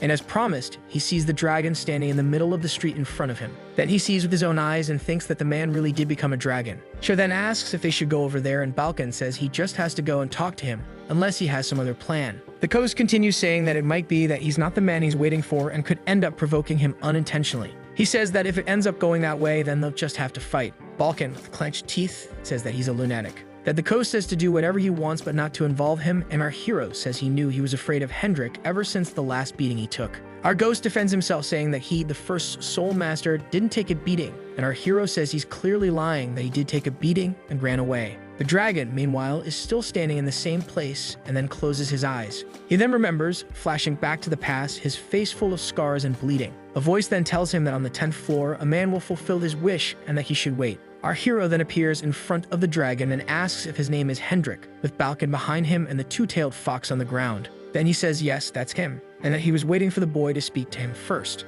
He also notices Balkan, saying that there's a familiar face with him, while our ghost stands frozen in shock. Right after, the dragon says he thinks he is qualified. Our boy says he doesn't like being criticized so openly, and that he'll let this one slide. The dragon says there are too many people around and asks the boy to follow him. The group then starts walking, following the dragon. Then he says that this is the place, and our hero seems to notice something. He sees it's a dead-end alley, and asks why he had to come there when there were several alleys like that near the square where they were. The dragon then places his hand on the wall, which begins to glow and crackle. Next, he opens some kind of portal and begins to enter. Our boy tells them to just follow him for now. Then, with his eyes fixed ahead, she starts to pass through the portal created by the dragon. They emerge in a place that looks like the city, but it's empty, and he asks where they are while the dragon says it's a hidden subspace on the 10th floor. He says that not even the eyes of the gods and demons can see them there, and our boy thinks that there really are far fewer eyes on him now. The dragon then says that he can finally ask him something. He says he's going to kill all the dragons that killed him in that tower and asks if the boy is ready to join him in that fight. Our boy, under the mask, begins to smile. Cha then asks if his dream isn't a bit small for a big guy like him. The dragon then asks what he means by small. Balkan then starts calling the boy by name, shocked. He says that guy is a monster and asks why he would provoke someone like him. Telepathically, our hero tells Balkan to calm down, that he has a plan in mind. Then he says to the dragon that he doesn't know much about the circumstances, but has an idea of how he ended up there. He continues by asking if he already knows and says that the 4 emperors aren't the only ones who killed them. He then says he doesn't know why he's so obsessed with dragons, but his goals are too small for our hero. Cha is going to get rid of every bastard who ruined his life, and that goes for anyone, not just the 4 emperors. He points at the dragon and says he'll say it again. His plans are too small for them to work together. The dragon then tells him not to say he's going to attack all 4 emperors. Our hero says it's just like him. Those bastards were behind his fall, and asks if he needs any more answers. The dragon then starts laughing and trembling while Balkan watches with a confused expression. Suddenly, he starts laughing even louder, causing a commotion. Our hero then, smiling, asks Balkan if he saw that, while the ghost stands open-mouthed at the dragon's reaction.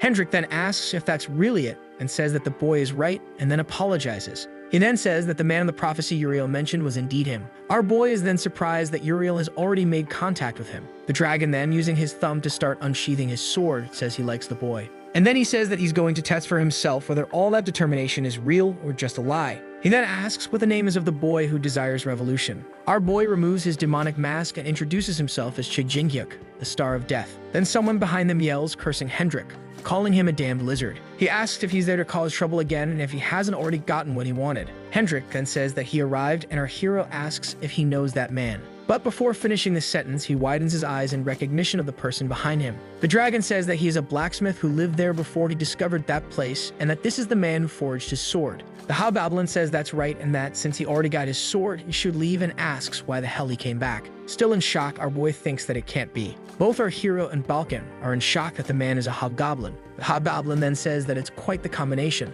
a soul, a mystical creature, and asks who the guy in black is. Our hero then asks how he's still alive. The man says he sees that the kid has no respect for elders and replies yes, he's alive, and asks what the problem with that is. Our boy then says that's not what he meant. He then continues by saying what he meant was how he survived that tragedy. The hobgoblin then raises his hammer and starts to say something. He charges in for an attack, saying that if he knows about that, it must mean he was the one who burned his entire village. The dragon then grabs the hobgoblin's arm, stopping him. The blacksmith yells for him to let go because it was that boy who set his village on fire. Then he asks the hobgoblin to stop and explains that the boy is in the same situation as him. Then Balkan asks if the old man by any chance knows a hobgoblin named Haryu. The old man, startled, asks how he knows Haryu. Sometime later, with the situation clearly clarified, the old man asks if she's really alive. The dragon, watching all this unfold, thinks it's too much of a coincidence. The old man explains that on that day, everyone had gathered on the 100th floor for the traditional festival. He says he didn't go, that he chose to stay there because his body was growing weak with age.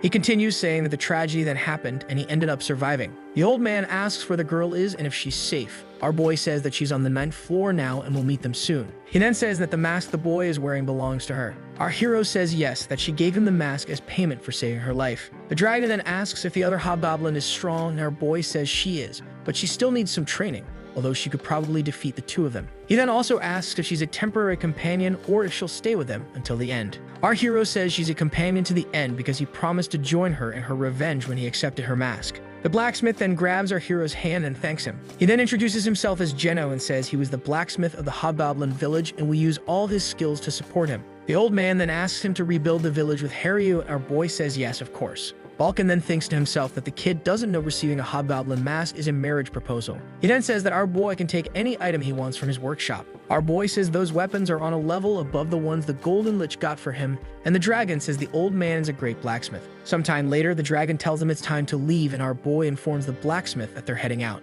Then both see the blacksmith leaning against the wall, clearly asleep. Our hero asks if he's really asleep, and the dragon says he must have finally felt relieved by the news they brought and that he was happy to know about Haryu. Cha then says to let the blacksmith rest and that they need to bring Haryu there as soon as she reaches the 10th floor. Our boy thinks he hopes the girl can gain some strength after seeing Geno, and then it's an enormous relief to know there's another survivor. Someone calls his name and tells him to stay alert as something comes flying toward his face. He then dodges the attack that passed right by his face. The attack explodes behind him, causing massive destruction. Then he sees who attacked him as the wall behind him collapses. The dragon, with magical runes and a circle in his hand, says that he reacted quite fast. He continues saying that he had warned him earlier that he was going to test him. Then he finishes by saying that if he's weak enough to die there by his hand, and there's no way a revolution could happen. Our hero tells him not to get cocky, especially since he was also being tested right then. Next, we see scenes of destruction happening all across the city as the dragon and our hero test each other's abilities. Our hero and the dragon face each other head-on. Hendrik then places his sword in front of his face and focuses on the opponent before him.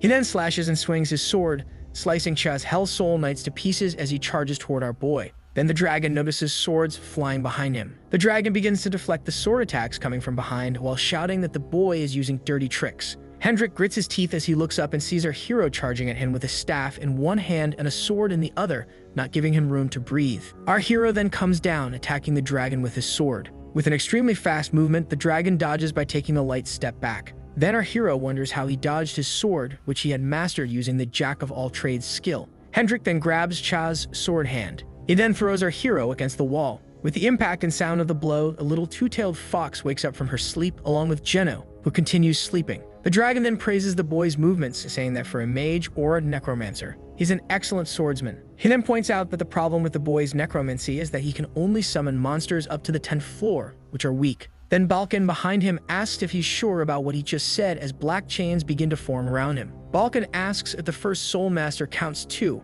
while binding the dragon, and he clenches his teeth, clearly nervous. A black spear then appears with lightning surrounding it. Our boy, amidst the rubble, appears with Gundar above him, ready to be launched. The dragon looks tense as he stares at the massive black spear. Our hero then says that this is his greatest trick of all, the one that ripped off the great orc warrior's head in less than a second. Then saying that, our hero smiles and says goodbye. Gungnir is then thrown at the dragon. Hendrik appears to brace for the impact of the great spear. He then channels his power into his sword. The sword seems alive with its red scales. Balkan then notices the pattern of the scales on the weapon and thinks that it can't be one of those swords. The dragon uses a spell to dispel magic, thus breaking the chains around him. The ghost starts yelling for Jin-Hyuk to run and begins to talk about the sword the dragon is using. Our hero then, with a surprised look, observes the situation. Hendrik then uses his skill Dragon Banishment. The skill cuts Gungnir in half. It then flies toward our boy's face after passing through the middle of the spear. The skill appears to have hit our hero directly as the ghost grabs his head in desperation. The hilt of the sword then hits Balkan square in the face.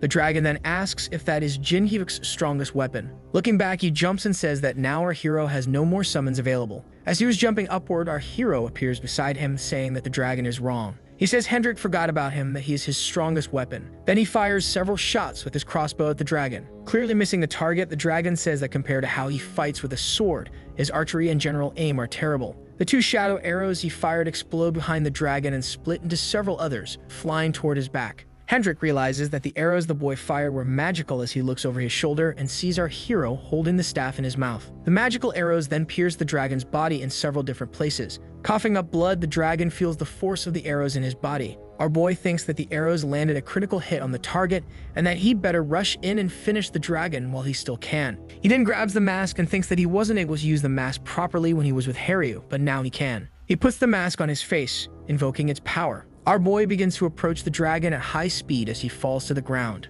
Midway, the dragon starts gritting his teeth again. Suddenly, a whirlwind of fire surrounds the dragon as he falls. Our hero, seeing that, says he lost his chance now and that it won't be so easy anymore. Hendrik dissipates part of his fire whirlwind and starts laughing, saying the boy was stronger than he seemed and that he lost to his tactics. Then he says that that's not all and asks the boy to give him more, smiling as small red scales appear beneath his eyes. He then raises his sword and an image of a red dragon made of energy appears above him as he demands the boy hit him more. Our hero stands still, watching the dragon in all this fury, and he thinks he can't see a way to escape. He thinks that even with battle foresight, he won't be able to dodge that, and once he gets hit, it's over. Then he grabs the fox mask and thinks he's going to have to use it. The little two-tailed fox senses that the mask has been taken out. He then thinks that he's entrusting everything to that fox mask as he puts it on. Jenno finally starts to wake up as the entire place is shaking. He feels everything around him trembling and crumbling, and he wonders what the hell is happening. Jenno wonders if it's that damned lizard Hendrik again. The little two-tailed fox senses something in the air and starts hopping toward the sound. The old man sees the fox running and yells, asking where she's going, that it's dangerous to be out there right now. The fox then stops and sees a massive pillar of fire shooting into the sky. Then we see our hero replacing the demonic mask with the fox mask as he says that now's the time to trust in her. Hendrik is in the air with a red dragon made of pure energy behind him while our boy. From above, the dragon uses his skill, Dragon Flash. Then we see the dragon disappear. Our hero, sweating cold, stands wide-eyed as he sees the dragon vanish into thin air. The next second, he reappears in front of him, ready to strike, with the energy dragon's mouth wide open around Hendrik. The blade then closes in on our hero's face, and next we see the nearby building being destroyed by the impact of the energy dragon's tail. We see the dragon's blade stuck in the shattered ground. Hendrik, holding the sword, wonders if the boy dodged his skill and says that's not a skill someone could dodge at that speed. Our boy then appears on the wall behind Hendrik. He notices that the boy is wearing the fox mask and wonders if it comes from that little two-tailed fox who walks with him. The dragon then asks if he's playing dress up and charges at our boy. Our hero pulls out clawed knuckle dusters from inside his overcoat. Then he charges at Hendrik in close combat. A rain of blows is exchanged between the two. The dragon says that his movements, strength, and speed are completely different from before, and he asks if it's because of the fox mask. Our hero continues landing more and more blows on the dragon, who seems to be starting to struggle with defending. Cho then thinks he sees an opening and lands another strike with his clawed knuckles. The dragon with a magic circle above his left hand is likely casting one of his spells. Our boy then thinks that the dragon intentionally created an opening so he could use his magic. Next, a massive explosion occurs in front of the dragon, where our hero had been. Our hero then appears a few meters behind the explosion in a defensive stance. The mask makes our boy's eye glow as he uses one of his new abilities. Then, with a pink circle around him, our boy uses the seduction ability. The ability hits the dragon, who is left stunned. The next second, he grits his teeth again and begins to growl. Then he shouts that he's not into men and breaks Chao's seduction ability. He says that if he focuses just a little, he can break that magic quickly. Our boy says he knows, and that even so, the dragon won't be able to move for a moment. and charges at him. Cha thinks he cannot use just any attack at that moment and that he will have to end the fight at once with a single precise blow. Thinking of his friend Kyung-hoon, he asks to borrow a bit of his skill. Then he channels the power of the almighty in martial arts, the movements of the fox, the enchantment magic that strengthens power, soul power, demonic, sacred. Our boy literally channels all the powers he possesses into that single strike. Then with his fist full of channeled energy, he shouts that this is the end. The boy uses the skill first move of Choi Kyung-hoon, ascending fists, and lands a direct hit on the dragon's stomach. Upon striking the blow, we see energy of the attack accumulating in the center of the city. Then a massive explosion is seen. Balkan is lying on the ground near where the debris from the battle is falling. Then, trembling, he wakes up wondering if he passed out and how the battle is going. Balkan suddenly notices something in front of him. He sees the shadow of our hero coming toward him through the dust cloud. Our hero then, with a battered face and blood flowing from his eyes like tears, stops just in front of the smoke cloud. Blood then begins to flow from his mouth, dripping down his chin. Then our boy falls to his knees and Balkan shouts for him. Our hero then thinks he used up all his strength and can't even move. He then says he should have finished everything with that last blow of his, as we see the dragon, with the sword embedded in the ground, still standing. The dragon then pulls out his sword that was stuck in the ground. He puts his hand on his stomach and says that the boy passed. Che then points at him saying he's disqualified, that he should at least fall after taking that last attack, and then calls him a monster. The dragon then says it's strange to be called disqualified by the boy, while our kid says he's an annoying bastard. Then he says it's fine, and our boy is caught off guard. With his sword in hand, he tells them to decide if he passed or not with that last move. Smiling, Hendrik says the boy is rising in his evaluation and that he'll do everything to get a pass from the boy. Che then asks him to calm down, that he can't move his body at that moment. Suddenly, a red energy dragon appears in the sky above our hero. Hendrik then uses his skill, Flower Dragon. The energy dragon then flies toward our hero with its mouth open. Smiling, our hero says it's fine, he gives up, and that Hendrik is approved. Then he curses the dragon, calling him a damned bastard as the blow hits him square in the face. Balkan tells our hero that he lost too, and says that he called him a loser before and was full of confidence and all, but still lost to the dragon too. He also adds that he was going to test the dragon slayer too, and meanwhile, our little two-tailed fox who was sleeping woke up with all the chatter. Our hero gets up, all bandaged, saying he'd better shut his mouth or he'll turn him into one of his soul knights. Then the pain hit his whole body and he could no longer summon his energy. He says everything hurts, while the ghost chuckles and says he deserved the beating. Balkan looks at our hero and tells him not to push himself too hard. The ghost continues saying he only got divine power from his encounter with Uriel, because if he hadn't, he would have been killed right there and then with that weak body of his. Then our hero shouts that he'll kill the old man when he gets better, and the ghost says all he's hearing is the whining of a loser, and our little fox sighs, poor thing. She then noticed someone knocking at the door. Then a voice says they're coming into the house. Hendrik enters the house and asks if he's feeling better. Our boy then says he's here, and the ghost stammers upon seeing who it is. Balkan remembers the promise the dragon made the last time they fought, that he'd cut him in two the next time they met and all, and swallows hard. Then he steps forward and apologizes for the last time they met. The dragon says it's fine and that since they're in the same boat now, it's better to leave the past in the past. Awkwardly, our ghost gives a nervous laugh and says that's good to hear. Then he notices that Hendrik seemed like a lunatic while fighting our boy, but in daily life he was a completely different guy. Balkan apologizes for the kid's condition while the dragon asks if he was too aggressive with him, and our boy grits his teeth in anger. Then he stands up and says for the two of them to come at him together, that he'll win the next time they fight for sure. The dragon thinks that someday he really will win. Then Che says he called Hendrik there because he wanted to hear his story. Our boy then, looking seriously at him, asks him to tell the story of his past. The man then tells that his family and hometown vanished because of the dragon tribe. We see giant dragons flying above the village, setting everything and everyone on fire.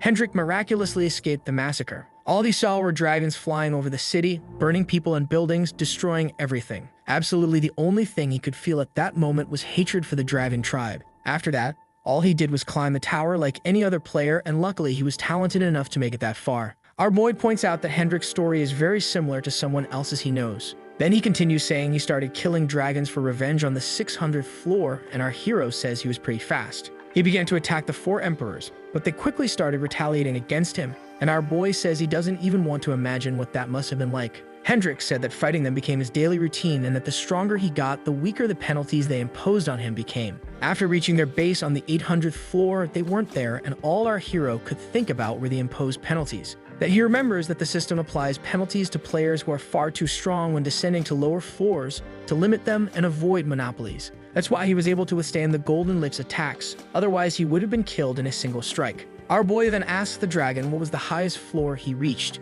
He then reveals he made it to the 900th floor. Then, with regret in his words, he says his journey ended on the 900th floor. Cho then thinks that this guy should have become a transcendent, one of the gods and demons of the tower. Hendrik continues saying that many large and powerful squads of the 4 emperors were formed to capture him. At some point, he couldn't defend himself anymore and ended up the way he is. He continues saying how ironic it is that among all species, he ended up being resurrected in the skin of a dragon, his greatest enemy. Our boy then says it must have been really hard for him. He then replies that yes, he wanted to die, but said it wasn't easy to die in that strong body. So that's why he decided to accept his fate. He would use that body to complete his revenge. Our boy, smiling, says that's just like him. The dragon then stands up and says he's ready to start climbing the tower, and then remembers they have to wait for the girl Haryu, and Chet is surprised and asks if she'll be going with them. Hendrik then kneels down and says he can't leave a weakling like him alone, and the boy says he's starting to get on his nerves. He says that the two of them carry many similarities and says that in his final moment he was alone. And he says he thinks our boy was also alone in his final moment.